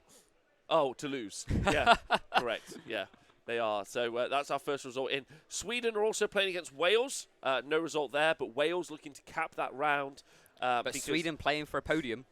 And Sweden playing for podium, that's all it's into. It's all to whether or not Ireland, or Northern Ireland, can keep England. Yep. Keep England off the podium. They are currently the kingmakers, Northern Ireland. Yesterday, they felt like that they were in a shot to take out the event, but then their round 3, they weren't able. No, Wales destroyed them, unfortunately. So now it's up to Northern Ireland to see how they can do against England. And England has played a bit of a blinder, and we'll see if they're able to pull this out. Looking at our matches, or the matches that we know about, look at what's about to happen. We're in the shooting phase. Darren on his second turn. People just keep giving him double turns. And he keeps taking them. He keeps taking them. This is like a delivery system of wins. Would you like a 20-0, sir? Thank you. On a silver platter is what he's being delivered. So the Salamanders, as you can see, are about to shoot into the Sentinels. And honestly, I don't know who I'm But rooting it's for. okay. Because even though all of this is going to die, right, the one thing left is going to be Teclis. And yesterday when we saw Teclis on his own, he killed an entire army by himself, and Archie got the win. He did also have the Wardens. Shh. Okay. This isn't the point. Thanks, Kenny, for donating 500 bits to the show. Excellent table as well. You're smashing it this weekend. Thanks to everyone who's helped out with the weekend. Special shout out to my co-host, Adam, who's done great all weekend. Well done, Adam. Thanks. You've been a treasure. And shout out to our 2 table bosses, Matt and Mark, who've been wonderful all weekend, bringing us the information from the tables. It's impossible without the table bosses. So absolutely impossible. They're impossible. The best. So thanks to them. They love giving us regular updates. That's what they go to sleep at night. I can't wait to update Robin Adam with more stuff. Need to update you on my name. They do. Yes, that's true. Right, so we're about to see the Salamanders and the Skinks. The Skinks have got all of the buffs. As you can see here, 2 of probably the most potent heroes in the Mortal Realms, a Skink Priest and a Skink Star Priest. They have so much sand within them.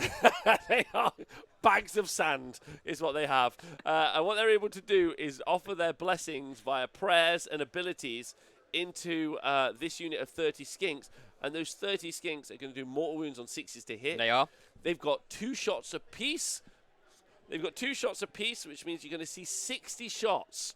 They also get +1 to hit. Yep. It's just very, very good. So I'd be surprised if we see any Sentinels left. Now, don't let that fool you. Archie's only going to have Teclis left. But that means he's not out and against it. Just means we saw this. Game 3. We saw this game 3. This would be the game to end all games if he pulls this Game back. 2, sorry. Game 2 it was. Right, let's see what King Solomon has done with the second turn against the Pope JP. right? The Pope versus the King. Yeah. So we're about to see. He's decided to move his zombies up to try and screen that objective. King Solomon, by the way, 19 years old, is his first cap for his nation here at Six Nations 2021. Really big hope for Northern Ireland in the future as they get more and more caps for these young lads and young people, coming up through the ranks. Going to be really good for them. Yeah, Wales are doing the same. They're investing in their future. Northern Ireland investing in their future. England staying where they are. Okay, yep. Just riding the hype train, hoping they stay like that forever. I mean, they're going to win the event, so yes. Why wouldn't you? If it's not broke, don't fix it. Yeah, that's how it works. Invest in the future, baby. No. That isn't how we do things in society. Not in England, anyway. We definitely don't invest in the future here. Decadently fall apart. Right, enough of that Brockmar-style commentary. Let's get back to real coverage. Sorry. Table 3. Let's see what Ricky's done. After losing his 3 Varangard on the charge at the top, they charged into those Iron Drakes. Iron Drakes shot them down. With the torpedo. Oh, Johnny Ghostpants ducks Redux. And then Archeon is charged into those Iron Breakers, but he's also, it looks like he piled into the Protectors. Yeah, he's definitely powered into the Protectors. So do you think he's going to hit the Protectors? Or I think he's going to try. I mean, the Protectors have got the best output. So we got the priority. Do you think this might have been a panic move because he couldn't hit the Iron Drake, so he needs to get rid of crazy? one of the output? He's not going to have expected to lose the Varangard. So he's gone in there thinking, I've pinned the Varangard in with the Iron Drake. Or the Iron Drake's in with the Varangard. Maybe even killed them all. Yeah. What he's not expecting is all the Iron Drakes to be stood there. So Archeon is staring down, even if he kills the Protectors, which I don't think he will do. Nope. Because the Protectors have got a 2-up save and 3 wounds each. Yep. So you're looking at 30 wounds with a 2-up save. I personally think... Oh. So he's put everything into the Protectors so they're on a 0-up save, which means they're on a 2-up even save, with the ignoring biggest Ren armor. 2. Yeah, so Archeon's attacks, his highest rend is Ren 2. So even with that Ren 2, those Protectors are still on a 2-up save. Yeah, he's got a 2-up save. So Archeon's probably going to do little to nothing. Archeon's going to take Oh, he's killed 1! Well done, Archeon. You did 3 wounds. That's pretty good so far. That's good. I think with all of his attacks, he's killed 1. Listen, he's trying his hardest. Again, those Protectors are really good. If you are a Cities player, Colin's list, by the way, you can, if you type ! list in the chat, Colin's list is arguably one of my favorite lists in Age of Sigmar at the minute. I think it plays the meta really well. Yep. I think it...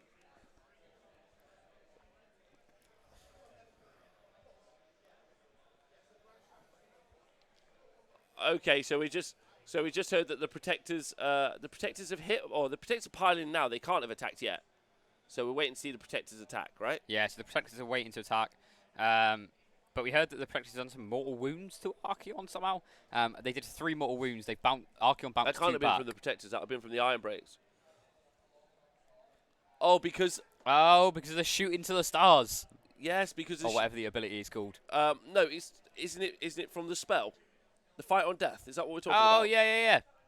Fight on Death. Yeah. We just need to know where Warding Fight on Death... Brand. Warding Brand isn't Fight on Death. Isn't it Mortal Wounds? It's Mortal Wounds. Yes, we did. I did say earlier. Oh. So basically, you do Mortal Wounds in return Yep. when you die. Yeah, for how many models that there are. Yeah, the Warding Band. So basically, he kills 1. Yep. He rolls 3 dice. Yep. He does 3 Mortal Wounds on on 4-ups. Yep.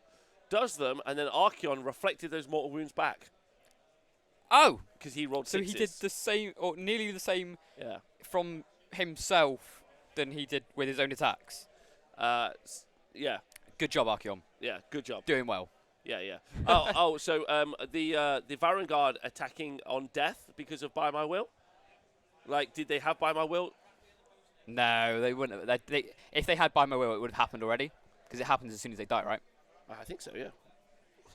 By the way, Marathi has 1 wound left. Priority roll into turn 3. The kid, Chris Caves, versus Dan the Tash Bradshaw.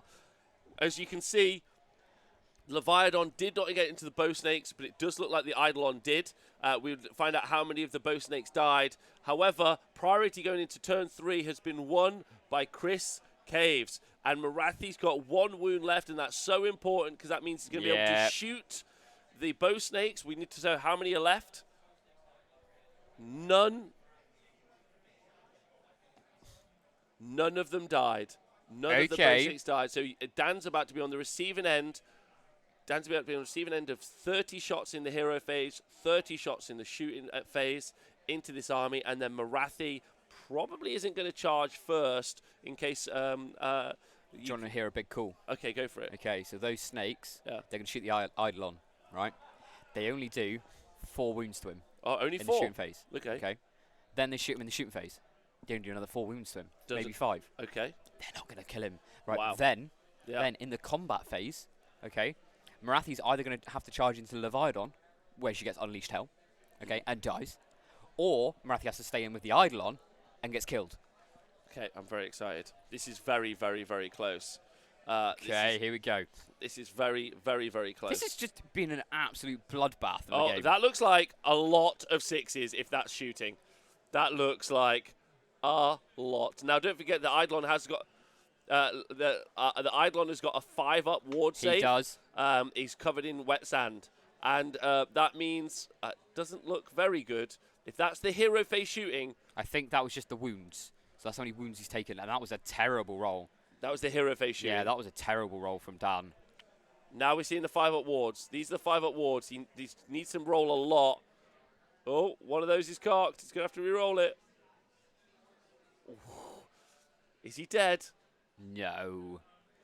Yeah. No. Eidolon to the wound. No. To the wound. The Eidolon is off. Wow. He'd already taken 5 damage. That's it. So that prediction, not happening, Adam. Sorry, baby. Not happening. But we have got another phase of shooting. Is he going to do the Leviathan as well? Is he going to pick off the Leviathan? Well, he has to shoot with Leviathan. He's got no choice. Yeah. So, Leviathan must have taken some wounds by now as well. Like, this Leviathan's just been cruising around. Yeah. It's just like, the Leviathan's on 4 wounds. Okay. All right. Well, we'll see. Just swimming around. He's having a lovely day. Table 1. This, by the way, is what it's looking like for the Sentinels. Not all of them are dead. And we've seen Darren aggressively charging with the Prime at the top of the board. We've seen those 2 units of Salamanders attacking as well. But those Sentinels still alive, which is going to be really good for Archie and Techless fans. Yeah. Which means Techless, he's going to do some real work here. So the Prime charged in first, took 3 damage from the Sentinels.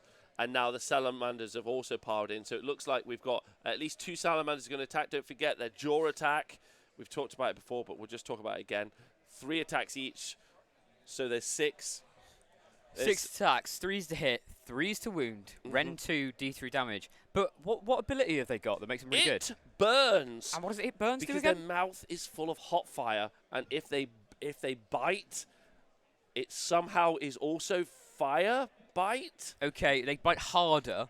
Made of fire. Made of fire. And they do D3 mortal wounds on 6s to hit. Wow, okay. Because of the fire bites, right? Pretty good. Very, very good. A little bit good. But one of the really interesting things about Seraphon is they're like global stats. Now, you can kind of ignore Kotal's Claw because it's a fringe case. But these now, when you see 51%, they don't look like they're much of an issue globally. That's true. But actually, Seraphon are one of the best units in, one of the best armies in Age of Sigmar. They just don't look like it in the stats because you see a lot of Fangs players and a lot of these other players play, when really the powerhouse is these Draco Tail lists and these Thunder Lizard lists, although Draco Tail better and in my opinion significantly better, although we'll wait to see what the stats actually say in a few more months. Yeah, definitely. But yeah, the Draco's Tail much stronger, and it's all because of the Salamanders. Salamanders go up 50 points. You drop the win rate of Seraphon by 10%, and it becomes only Thunder Lizard as a list. Literally only Thunder Lizards. Just Only all Thunder Stegodons Lizards. all the time. All Stegodons all the time, which is still great that the army is very wide, but some units definitely don't see much play, and some of the units since the book has been released have been really strong. This is very true. Maybe you'll see Fangs lists like this, but as much as we talk about the Skinks, the fact that the Salamanders have the Skink keyword means they're also able to be given run and charge. This is true, yeah. So that's really important, and that's what keys in really nicely with, in my opinion, Fangs of Sotek. Table 4, the Bow Snakes are going to shoot the turtle. Are we going to see it go down? Is the crazy shooting that we saw from Chris in the hero phase? Oh, He's only taken 7 damage. Dan's going to be Dan the Tash Bradshaw is going to be over the moon about that. He is, yeah. Chris the Kid Caves. However, if the Dividon does go down, it means that Chris is only left with the Achillean King. Yeah. Yeah. But the Achillean King and the Leviathan only, like, there's nothing left in this game.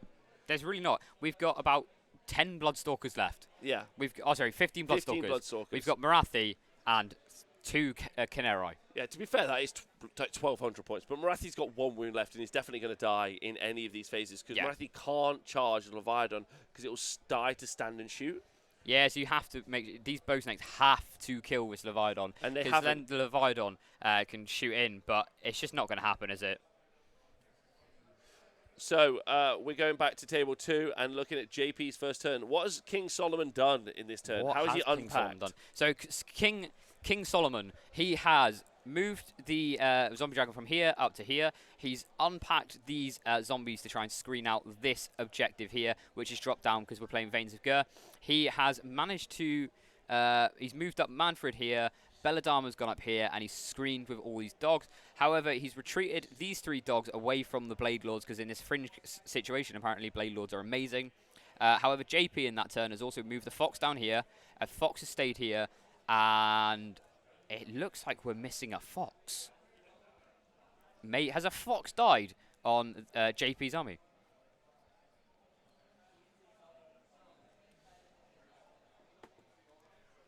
Oh, I think there's a Fox down here somewhere, I think. So, yeah. So all 3 Foxes are alive. You've still got Mr. Lawseeker up here. So JP's in a really strong position. However, it does look like, obviously, King Solomon has screened out the only objective on the board right now, and he's backing it up with a Vampire Lord and Zombie Dragon. Which is quite nice, right? Because he's like, look, you're 30, you're going to shoot and kill that. That's fine. Yeah. But like it's going to take you a couple of turns to bring. But maybe it won't. He's got the situational Blade Lords. The situational Blade Lords. However, like I think JP's just playing for turn 3, 4, 5 because literally in turn 5 the objectives are worth 15 points. Obviously not each, but 15 points total. Yeah, each one is worth more points. So literally, this objective at the moment doesn't matter.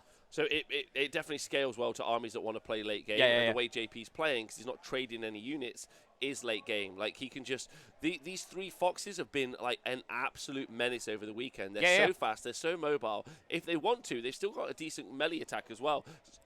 So if he really, really wants to, he could engage in these bricks of direwolves or even into the zombies and just start hitting them and doing a bunch of damage. Yep. So anything that isn't going to necessarily kill them back, even Belladama, they've got the option to go and attack. Belladama, or they can just start whittling wounds down. Like, there's just so many options. Like these Sentinels might just go after Manfred now. Yeah, just because they can. And they're like, we'll get to you after the turn after. Well, yeah, because they're basically saying to the Zombie Dragon, well, you have to stay here, right? Yeah. You're not coming up here, and if you do, then we'll kill you. But right now, let's focus on these key pieces that are actually being really annoying. Yes, yeah. That can be really annoying, sorry. Like Manfred, he can be a really technical piece to play. He can be when he's not against shooting. Right, okay, over on table 1, we heard that, of course, the Prime went in and did very little. Wow. Look at all... there's not... No... Were you just about to say, look at all those Sentinels? I was about to say there's not no Sentinels left. There's not no Sentinels, no. There's some. There's some Sentinels. There's some. There's like 8 or so left. So he's in an okay spot. He's got like 6 Wardens too here. Maybe. Yeah. So they could... take this objective, because there's only 3 skinks on it. Yes. Yes, they could. They could try. You're going the wrong way, Archie. No, he's not. He's decided this salamander is his mortal enemy. He teleported the blister over to shoot him earlier, and he is blood hungry. There's no way that this salamander isn't going down.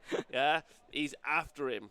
Now, nice to see Archie choose a battle tactic that he can achieve this turn and get it on the board. We'll make sure the score's updated for a moment. Right, let's just go and see what's happened in this combat between the Iron Drakes.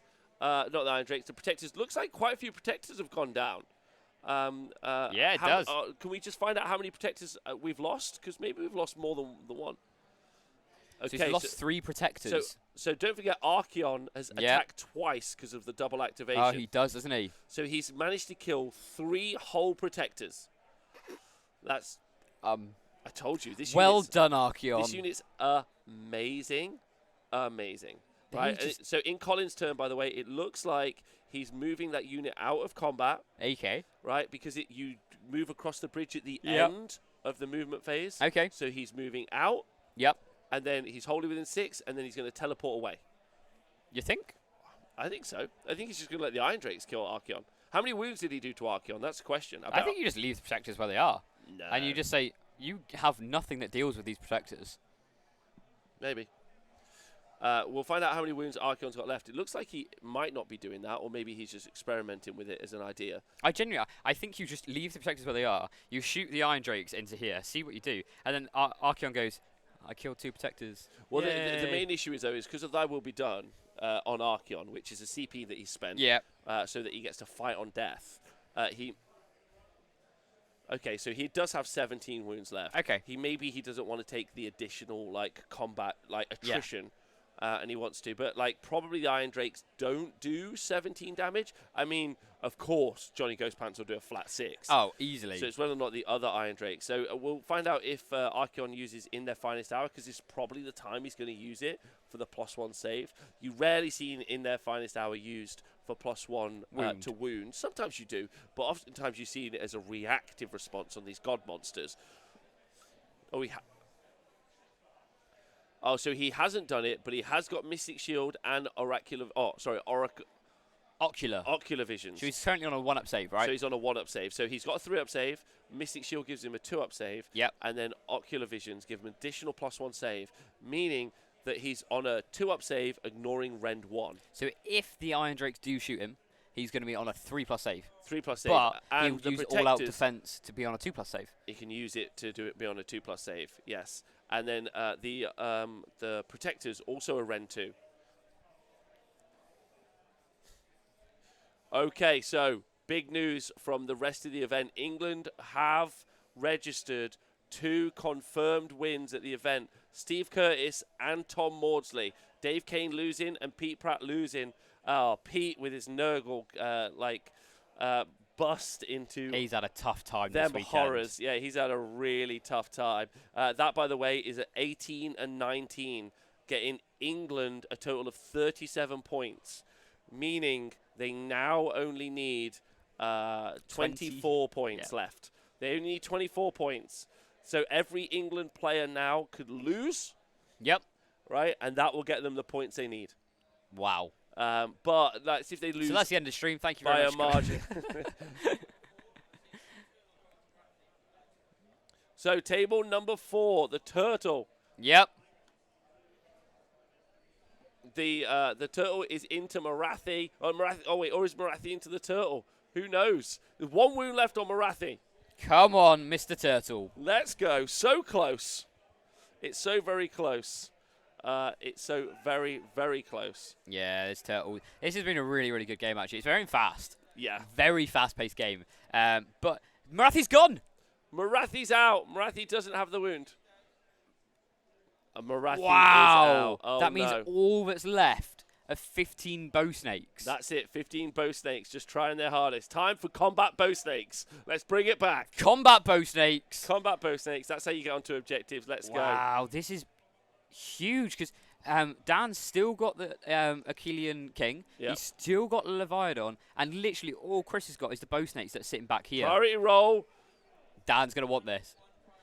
Dan the Tash Bradshaw has won priority into turn 4. Chris the Kid's Caves.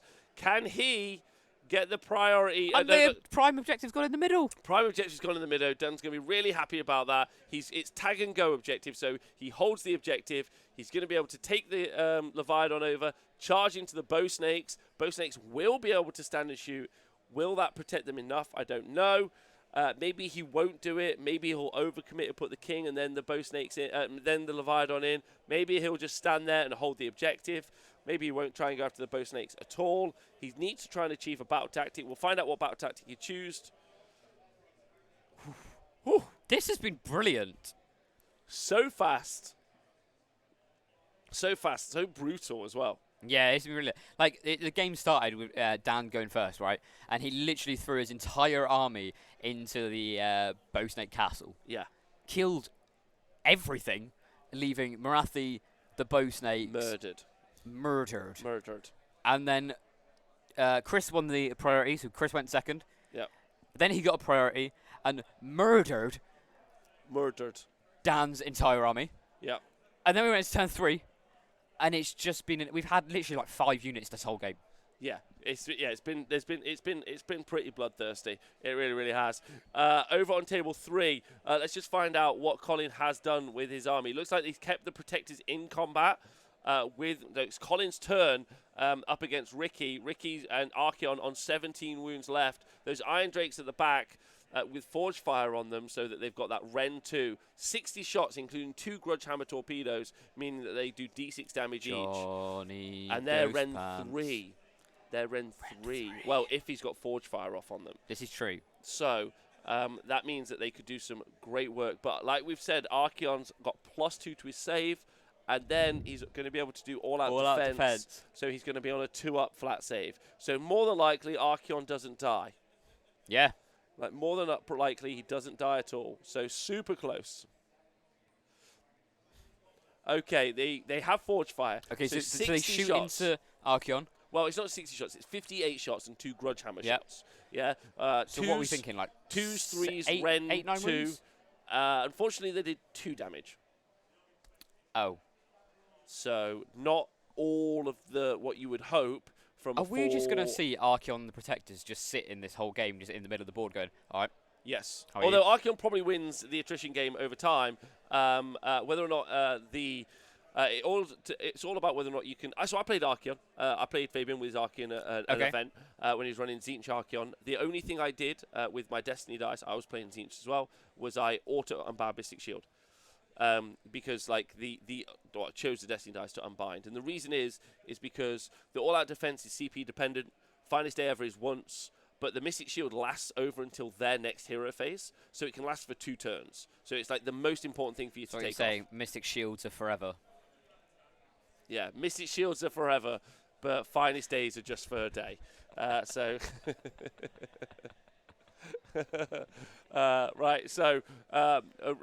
so you're right. They might end up staying there, but it's all because Archeon's just so survivable. This is just a tricky game because the issue is like Colin can't get over here, but then Ricky can't get through here. So it is literally just whoever wins this attrition battle, and if they can do it by turn 5. Yeah, basically. Yeah. Like, but like the key points are for England is Dan going to be able to on table 1 and Darren on table 1 going to be able to bring these points. Is Darren going to be able to win this game? Basically, it's Darren and Dan.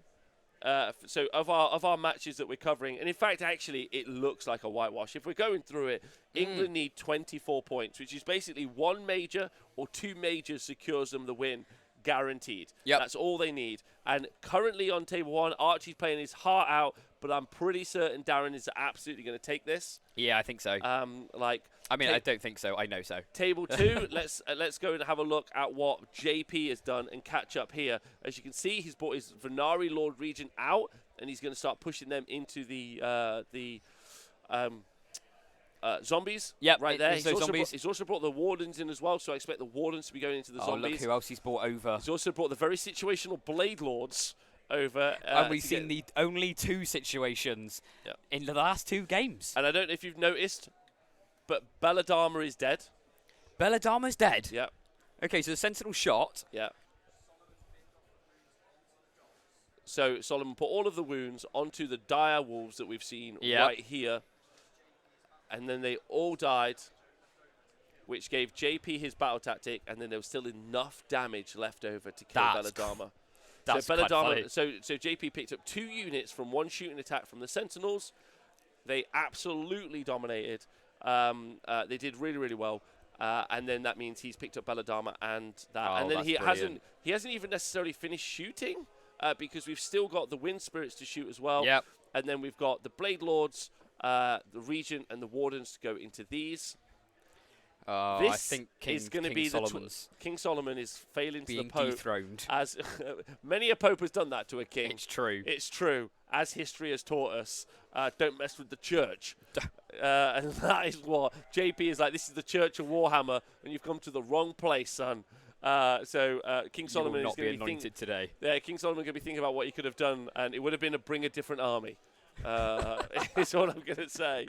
It truly is a baptism of fire. So it's pretty exciting for Team England because I'm going to almost definitely call this for England as a 20-0, meaning they only need 4 points, which is just a loss in any of the other games. Which, if we go to table 1, pretty certain that Darren is going to pick up that win. Or if we go to table 4, Dan, those bow snakes probably unable to get onto the objective unless they become the combat bow snakes. The combat bow snakes. The combat bow snakes.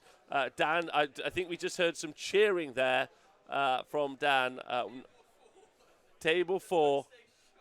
The bow snakes shot the Leviathan. He's got 1 wound after the 40. Okay. So he did all of the wounds. All of the mortals took the Leviathan down to 1 wound. And then all of the saves, he had to make 18 saves. Oh, no. I know. But the Leviathan was on a 2-up save. Yeah, that never happens, though. Never happens. You He take made 1 from that. 18 2-ups. 18 2-ups. Sorry? Every single one went through. No, none of them went through. Sorry, did you just say 18? 18 2-ups, not 1, in 18 dice. Can we ask Dan if he's rolling Team Wales dice, please? He's not. He's rolling Team England dice and a couple of other dice he found lying around. Dan, the Tash Bradshaw, might have secured the points that England need to win the Age of Sigmar Six Nations event. Obviously, also his compatriots Steve Curtis and Tom Maudley, both of whom picked up 18 and 19 points previously. So looking really good for that. 61 points they needed for this round.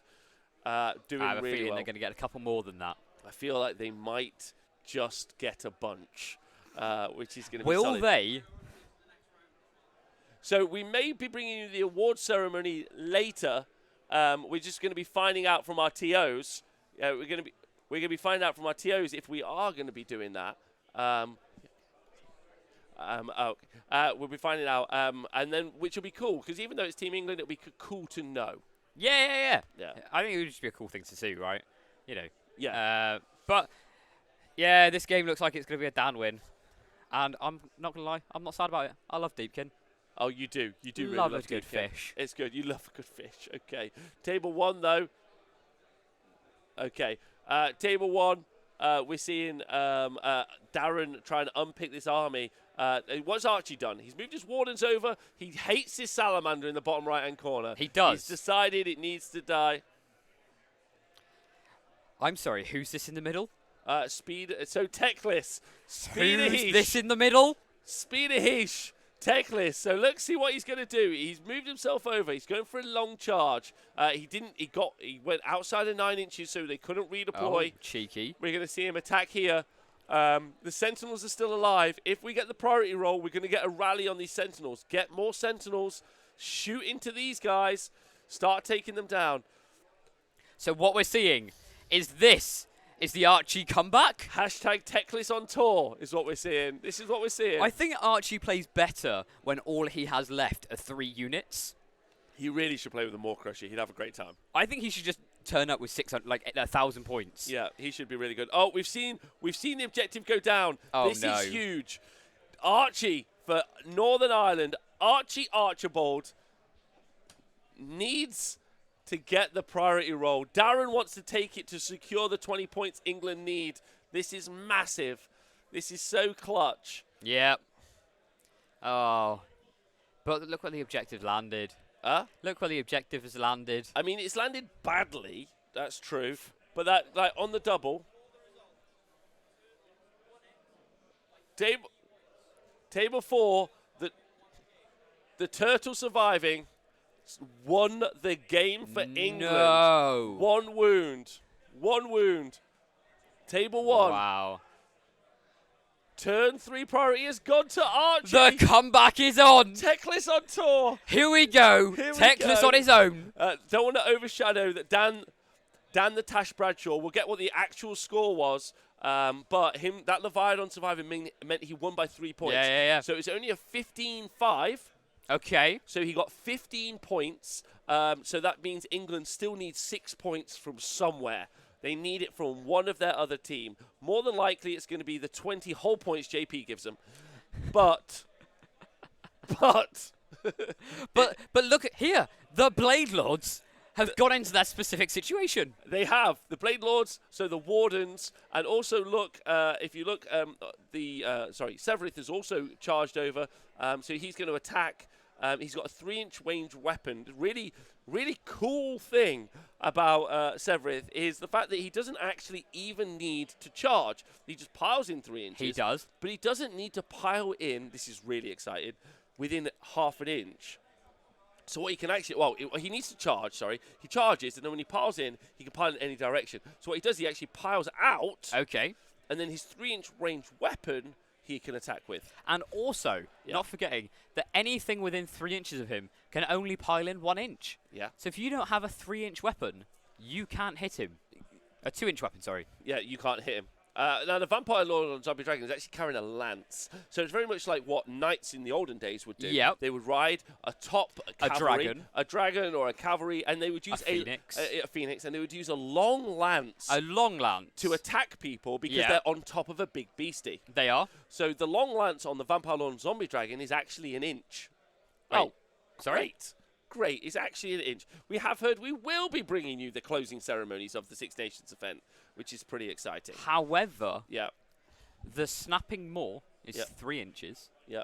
and the sword-like claws are 2 inches. Okay, all right. So he has still got The snapping maw. 10 attacks that are going to be hitting Severith. Okay, so maybe he won't. Maybe he's not. I don't going think for the charge. I don't think you charge that. I think he's move blocking, Yeah. I think you move block there.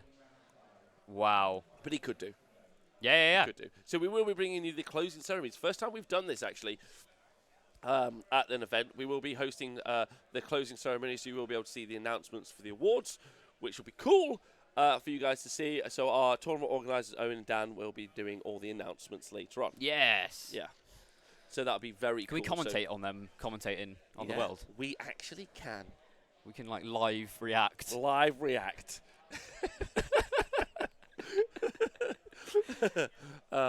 Which has been really good. It's been a great weekend of Warhammer. Yeah, it's been absolutely astounding. And what was your favourite game of the weekend so far? That's a real great question. It's got to be Greg's game. Last game, JP versus Greg. Greg and JP. Greg did stuff that, like, absolutely blinding. Absolutely phenomenal. Yeah, it was incredible, wasn't it? Like, absolutely some of my favourite moments in Warhammer right there. That re-rolling the tech list is just phenomenal. I think it was re-rolling an 11-inch into a 12. Because it wasn't enough. Like, JP played an amazing game. He, like, used, like, scenery to block stuff up. Like, there was a bunch of stuff that were happening in post. But, like, anyway, just really good. How are the other games going? Not England. Sure, no problem. Scotty Jock. So Scotland have got their first major win on the board. John Bayliss versus Mick Wendell. That's the current score. Like, not many of the games have finished yet. Because obviously this is a late game scoring. We have heard Sweden have lost a game as well versus Wales. Wales now really vying for that second place podium spot. Yeah, they are. Which is cool. So they're going to be fun. And that's it. England, Dan the Tash Bradshaw got it, 18 2-ups. So securing himself. England only need 4 points now for the victory to take out the event. And it looks like, I was going to say Darren will give it him, but apparently, honestly, I think Archie Techless gave the turn away on purpose. So he would get doubled, right? So he lost his whole army and played better because he's only got to think about one model. Like, maybe that was his tactic. He's just stronger when there's less. Yeah. He's like, okay, all right. He's like, you know what? I got this. Okay.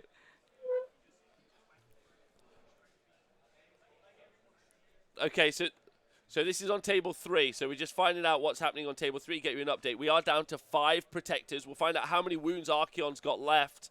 Don't forget he's on a 2-up save, basically, ignoring Ren 2 because of save stacking, which means he's in a So he's taken. What? He's got how many wounds left? 17 left. He's still only taken 3. Don't forget, in the hero phase for Archeon, he gets to heal D3 wounds, and in every player turn, he gets to do heroic recovery. And because he's bravery 10, yeah, he gets to heal. Roll 2 dice, and if he rolls below 10, which is very likely, he heals D3. Yeah. Okay, so Sweden versus Wales. We've got 1 Swedish win for the Swedish fans. Wow. And 1 Welsh win. Okay. Okay. Colin, look, he's pushing forward his Iron Drakes. It means we're going to go for another shooting phase. We're going to see those protectors. Maybe he's just going to ignore Archeon. You have to ignore Archeon at this point. I think you just start whittling all this stuff down. Because actually, Archeon, he's taken 3 wounds. You've shot him with Iron Drakes already. You've hit him with the protectors. The stuff that is going to do the damage isn't doing the damage. So, like, what's the point? I absolutely love that he's only taken 3 damage. So the Iron Drakes and the protectors together is 1,000 points. Yeah. And they're just. Yeah, but to be fair. Yeah. Archeon's 880. That is true, but the point is they're losing. But they're losing. He is a god. Yeah. And just don't question it. It's like I don't question the sands. That's the narrative of Age of Sigmar. That's how it works. All sand all the time. All sand all the time. We've had no other results come in, but England have got 52 points, meaning they only need 9 more points. 9 more points in this the round 6 Nations win. to secure the 6 Nations win. So they're just looking for any points at the moment they can get. Who sings the national anthem? That's a great question. I don't know if that happens, the lowering of the flag. To be fair, that'll be Math Mallow. To be fair, it's great here at Firestorm Games, which is an event space in Cardiff, and genuinely is just such a phenomenal place to play Warhammer. Yeah. Really, really good. Yeah, it's absolutely fantastic here. Yeah. They got so many. It's such a good facility to play. So we've just seen the Wardens taken. Wait, sorry. Have we just seen the Protectors move out of combat? That makes sense. I think they're losing that fight. I think they're losing. Yeah, that fight. you've got to come out of that. And then I think you just start shooting the Iron Drakes into this stuff because Archeon's not killing this either. No.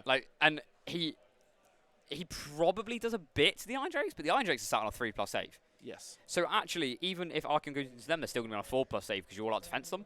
Yeah. So even against the Iron Drakes, he's not going to be incredible. You can see, 60 shooting on the Iron Drake, so he's just looking to put as many shots as he can into that. Yeah, grab that objective to try and... this is a really tight game. It's very tight. It's 2 immovable bricks, effectively. Yeah. Although one's slightly more movable than the other. Yeah, slightly more. Slightly more by degrees. Yeah, and Ricky just knowing he's on the up there in that situation. Yeah. Colin got a bit over the moon when he took out that Varangard, but since then it's just kind of gone a bit downhill with Archeon just proving why he's so solid. Yeah. Truthfully. And then we've also got the Hurricanum, who's also involved there. It's got a pretty good output from the Hurricanum in the shooting profile. We also got Chain Lightning as well, which is another spell that could have been cast, and it's interesting as to whether or not we had that cast. The Warding Brand didn't do much on the Protectors. It didn't, no. Oh, and Chain Lightning was unbound. Yeah. So we've just heard last round of combat, that one of the Protectors died. So one of the Protectors died, and then when it died, because of Warding Brand, which is a spell, he did mortal wounds. Now Archeon's got an ability that reflects mortal wounds. Yeah. So the Protector died, did mortal wounds to Archeon. Archeon reflected those mortal wounds back, killed another Protector, which reflected more mortal wounds on Archeon, who reflected another mortal wound back. So actually, I really wish it just lasted forever and they just both died. No, because Archeon wasn't dying in that situation. He was just doing what they mortal wounds did. back. They both took one each. Yeah. It's like, you have a mortal wound, I'll have a mortal wound. You have one, I'll have one. All right, you have another one, I'll have one. Yeah, cool. So that was going quite well for Ricky. So Colin just moved them out because he didn't want that to happen anymore. It's just a nightmare. He just couldn't understand what was going on, and he was like, I'm done. Right, so JP, has he been able to take out the zombies? He's done pretty well. The Situational Blade Lords have done pretty nicely into this bottom unit, as you can see. Oh, he's cleared the zombies. But he has not cleared the objective because the zombie dragon has got a command trait. He does. For Caselli, which means he counts for as many models as wounds he have left, which is the change we all want to see to Mega Gargants. 100%. Like that would be the other change is just get rid of them, but you know. The first change is to throw them in the sea, but the second change is make them count as wounds. But that's really strong because that means he counts as 14 wounds on the objective. Yeah. Meaning he's holding the objective. I don't think JP really cares because he's going to delete the rest of the army and then turns 3 and 5. So and this is why the circle objectives are the best. Yeah, because look at this measuring that you're currently doing. This is a nightmare situation. Whereas that's why we invented the wargame objectives. Because right now on this match, you know where the objectives are. Look, they've landed where they've landed. Look at the Sentinels. They've teleported. Charging Sentinels. Get in. We've seen charging bow snakes. Yeah. Will we see charging Sentinels? So by the way, sorry, he counts as his max wounds. Okay. Sorry. Or maybe his wounds characteristic. Sorry, I thought it was remaining wounds. But yes, so Archie with his combat tech list, he's still involved with that salamander at the bottom with his wardens. He doesn't like that salamander, does he? No, so his sentinels, I do wonder who he's shooting his sentinels into. We'll get the update there on who he's targeting. Maybe he's targeting the prime. It feels like a key piece. If you look, he's actually lost 2 salamanders. Darren has lost 2 salamanders. Doesn't mean he can still rally them, and he probably will rally them. I wouldn't be surprised if we see them rallied. Oh no, I think he's lost a whole. I think he's lost a whole unit. Yeah. Because that's just the 30 skinks. Have you seen this? Wow. Salamander. Okay. So salamander down, salamander unit down, Archie with combat tech list in the sentinels. There's still the skinks, there's still the sentinels, there's still the prime. So Darren's still in a pretty driving space. But Archie coming back strong. Woo! Seriously, I think Archie just needs to start playing 1,000 points in a 2K tournament. Turn 1. Like, just be like, look, these aren't painted. You know in tournament packs where they say if your models aren't painted, you have to take them off the board? Just bring load of stuff that's unpainted, and then the TO will walk over and say, you've got to take that off the board. He's stronger when he's and carrying then you go, less. Okay, then. Yeah. And then smash it. Table 2, don't forget, JP representing England, Solomon representing Northern Ireland, battling it out here. Table 3, this is the Archon game. These are our deciding games for this round. There are still some other games. We haven't had any other results in from any other matches happening around the event. Oh, that's not true. Sweden have registered a major loss, so it's 1-1 between Sweden and Wales at the minute. Everything's still to play for. Scotland and Ireland, we've only had one result, with Scotland taking out the major win. So super happy for them. I'd like to see the Scottish, who came last at the last Six Nations. Yeah. I'd like to see them not get the wooden spoon. They'll be pretty pleased about that. They will. So I'm pretty certain they came last. I feel like they did. Or maybe they didn't, and I was wrong the whole time, and it was just Republic of Ireland. I can't remember. Just always down there. Having a lovely time. Having the best time. Table 2. JP has won the priority going into turn 4. Is JP in his first England cap, the first time he's got to represent his country at Warhammer, about to pick up the 9 points? He only 9 points for England to win the event. Yeah. That's all they need. Will he win the match for them? Win the match for them. Win the tournament for them. JP's looking for it. If he's the first to the board, we can claim it as the JP victory. The Pope. All of their prayers are with him. Dethroned the king. Let's see how it goes. I don't know if JP knows how much is on the line in this particular moment. Maybe he does. Do you know who does know how much is on the line? Laurie, the captain of Team England. He's completely aware, and he's watching. He's like, I just want those points, JP. Just give me those points. Yeah, just give me those points. And as soon as you do it, hello, there we go. He knows. Tom Maudsley also knows. Like, he's just waiting. They shouldn't probably be at the table. Solomon's 19. Leave him alone. But we'll just see. It's all right. Both coaches are there. All right, both coaches are there now. They're gonna don't worry about it. It's all okay. They're just gonna talk it out because this is key. Oh baby, This Owen's coming over to check the Juice, as he's known. Owen the Juice Jackson is back. Mediating the game between JP the Pope. Yeah, the Solomon and the Pope. Here we go. Oh. Are they going to keep playing it out? Okay, they're going to keep playing. They might keep playing it out. We'll find out what the results are.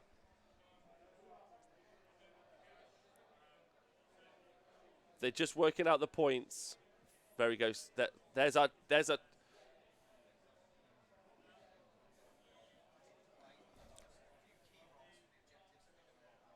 few key roles. You should inform JP that he's about to pick up the 9 points for the England win. He's about to be the person who makes them win the event. I think he'd love to hear that. You should tell him. It would be nice to see. Okay, all right, King Solomon. I mean, that's pretty good. But I'd nice to see his reaction. Look how happy everyone is. Look, so Scotland about there playing against the Republic of Ireland. They're just such lovely blokes. They're just having real fun at the tabletop. Such a great event. Yeah, hey? yeah, it's been absolutely fantastic. Everyone seems to have enjoyed it. It's been really competitive as well, and in some cases not so competitive. There's Steve. I think Steve's 5-0 over the course of the week. He's probably thinking to himself, I love moving. Yeah, I love moving forward. There's I love finishing within 25 minutes. There's Ruff versus Stephen, looking to play it through, and it's gone really well. There's Pete for Northern Ireland, lovely bloke, one of my favourite people in Warhammer. Sweden at the back, playing against Wales. It's looking really tight. Did we just see a shot of the greatest Warhammer player in all of Warhammer? I think we did. There he is. No, not Andreas. Andreas is also really lovely. Like Andreas a lot. There's Russ. Russ is great. Not Russ. Greg. Oh, it's Greg. It's Greg. It's the Greg. Greg. Greg.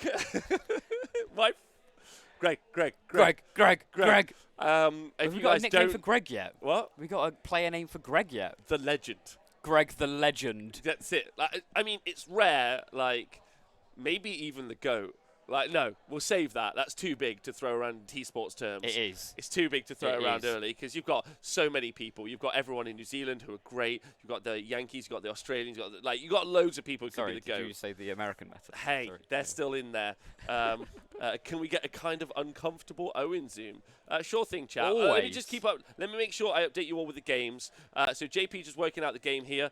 Darren moving his prime to fight again into these Sentinels. He's having healed up some wounds from the last turn using Heroic Recovery. He's still got the Skinks and these Salamanders threatening the Sentinels. So did Darren win the priority? Darren won the priority going into this turn. So that's also going to help England push those points over the top.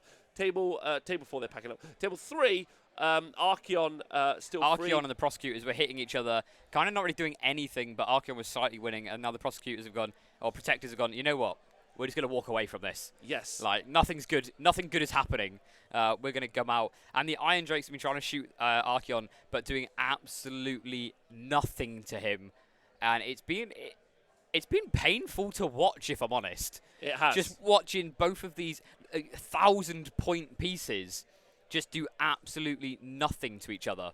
Yeah, it's just it's been very funny. It's quite interesting actually because it's really been able. I think we've really been able to get an insight into how good the save stacking is in this particular meta, and also how and what you're unable. Actually, we've seen Ricky play. I think we've seen Ricky play 3 times actually. Yeah. Really interesting. One of the interesting bits was we saw the Salamanders not come down for the Republic of Ireland. Yeah. Or was it? Yeah, the Republic of Ireland up against Ricky's and not blammo him off the board. Ricky taking that opportunity.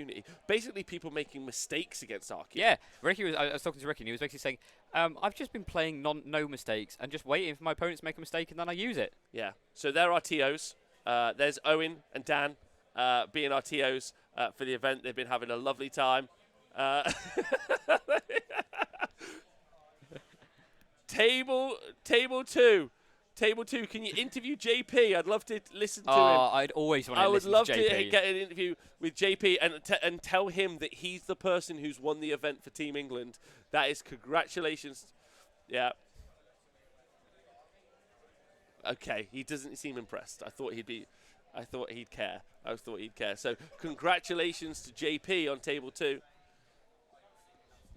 Yeah. So just see, like, if Northern Ireland do lose by a lot of points, there is a chance that Sweden could pip Northern Ireland and for the come third place podium. place. For the third place podium, yeah, that's pretty important. But Sweden also has to do really well against Wales. Can we shout out Solomon for this game? Solomon, if you're watching this back, congratulations, you worked. Solomon has had both games he's played on stream have been really tough for him. Yeah, brutal. Like, he has had some real... I feel like Northern Ireland has gone, haha, you get this now. Yeah, brutal. But that's been really good learning experience for him. I'm sure he's going to come back next year stronger and better. 100%. And his list, like, is still, like, I mean, let's talk about... So let's just talk about Soulblight Gravelords that we've already seen play. We saw Greg's last round. Yeah. And I do think that the Soulblight Gravelord list that Greg is playing is just the best version of it. And if you're playing it in teams, just play that. Yeah, I agree. All right, we're about to hear from our table boss, Mark, who's a little treasure. And he's going to be interviewing JP right now and asking him what it's like to help bring the team points home. So this is Gotrek live from AOS Six Nations. So JP, you've just won essentially the event for your team and your country. How are you feeling right now? You can actually stand up. This is a bit weird, yeah. Right. Yeah, so absolutely delighted for the team. It's my first event here, first time I was on the team. So to actually bring it home, especially taking over a really strong Wales team, it's been absolutely fantastic. We've achieved what we needed to achieve. I'm absolutely buzzing. Best word for it. Absolutely. And as a Scouser, you are now more sportingly successful than Steven Gerrard. How does that make you feel? Well, he's gone to Aston Villa, so we'll see. He's absolutely a really good player. That's also fair. So obviously that was your last round with Solomon, which was not, I don't think, the scoreline was, but there's a bit of a disparity there, but I don't think it was as clean cut as the scoreline. I've never played the list before, so I was a little bit taken back by what it could do. Obviously, bringing back units, recycling them is really strong for him, so I had to use the Fox's mobility to lock out those grave sites. You see me with the pile-ins trying to get that off the zombie dragon, but there was one zombie left to stop the last 3 Gus getting in and taking it off of him. But we played that out to the conclusion. We rolled a couple of priorities. By end of turn 4, he had no units left. That's what we were talking over. Perfect. And how have you found this event? Obviously, we're in this amazing sort of venue here at Firestorm. Have you had a good time? Any particular favourite games? I had a fantastic game against Greg on the stream, round 4. I think that has to be probably one of the highlights I've ever been in. Probably one of the best matches I've ever played. The event, I mean, if you look around, this place is absolutely fantastic. It's the best place for gaming I've ever been in so far. Trumps the Northwest Gaming. I love Just Play. I'm from Just Play, but this is some venue and a half. Yeah, completely agree. And actually, I think that game against Greg, for a lot of us, I know a lot of the guys, us from the Honest Wargamer crew, for me, that was the favourite game I've table bossed, I think, this weekend, because both of you are just, A, absolute treasures, but B, the game was so solid and it was difficult to call that whole way through. And obviously, with it being that the versus the team that were sort of like the other guys in it for the crown, that was huge. So, I mean, obviously, we've got the Worlds coming up. So, how are you feeling this puts England instead for the Worlds? Do you feel like you guys are going to, keep the hype train going, or are you going to look to shake it up and surprise us all? I mean, you've got to consider that some of the better players for Team England on at this event. So you're missing Jack, Luke, Jim, Richie. I think they'll absolutely smash Worlds. I'm trying to get there myself, hopefully on the team, but if I can't, I'll be supporting them all the way. But I think it will be Team England at Wales as well. Absolutely, and that's been it's been a fantastic event here. So what I'm going to do now is just say thank you. Do you have any shout outs? Just to the Just Play guys. Hopefully they're watching the stream live. If not, anybody that wants hobby supplies, go to justplaygames.co.uk for them and help everybody out. But to everybody else, fantastic venue, fantastic team. The T-Sports Network guys have been fantastic, and Mark, yourself, have been phenomenal. Thanks, and I'll give you that $5 later. We'll hand that back over to the guys. But thank you guys for watching us on the stream. Thanks, JP, for the event. And welcome to T-Sports Network, home of unbiased commentary. Right, go Team Sweden. Right, okay, we're back. We have been great, haven't we? We have been great, yeah, we are, but we know that already. So back with Darren versus Chris. So this is round 5 of the Age of Sigmar Six Nations. It's already been confirmed that England are the winners, but people are still playing for that second spot. If Northern Ireland take too much of a kicking in this round, it could pit Sweden Sweden or Wales. Looking all of those. So Sweden, Wales, Northern Ireland, all vying for that second, third place spot. Yeah, definitely. A lot of points jockeying at the minute. A lot of points jockeying. So Darren looking to just make sure this is an unconfirmed play. So Wales are actually guaranteed second place now. Because Northern Ireland have lost by this many points, Wales are now guaranteed second. So it's actually Northern Ireland trying to keep their third place. Well, what if they get hammered? Who? Wales? Yeah. Yeah, they guaranteed it. Even if they get only 60 points, which is the lose cap, they still going to win the event now. So go second, you mean? Yeah, second. And then, so it's Sweden, Northern Ireland we're playing for now. So we've had 2 major wins for Wales, and we've got 2 major wins for Wales and 1 major win for Sweden. But it was a big win for Sweden. It was a big win for Sweden, yeah. The other still 5 games still playing out. We've Scotland versus Ireland. Mike Callaghan has popped the major win again. Wow. So well done to him. So that's 2 20-0s against Ireland. Dave Smith and Mick Wendell both on the loss there. So it's all shaking out. It's been such a fantastic event. It's been amazing. It's been really fun. Really good. Really fun. It'll be fun to see like how this. Imagine this, but like a lot more countries at Worlds. Oh, it's going to be huge at Worlds, isn't it? It's going to be wild. It's going to be absolutely wild. So it'll be very exciting to see this in play at definitely. Worlds. Darren, by the way, let's just concentrate this game. As you can see, has shut those Sentinels down. They are dead now. But that's Archie's favourite place for his Sentinels to be. Yeah, Archie doesn't need Sentinels. No, he doesn't need Sentinels. He doesn't need an army. He only needs Techless.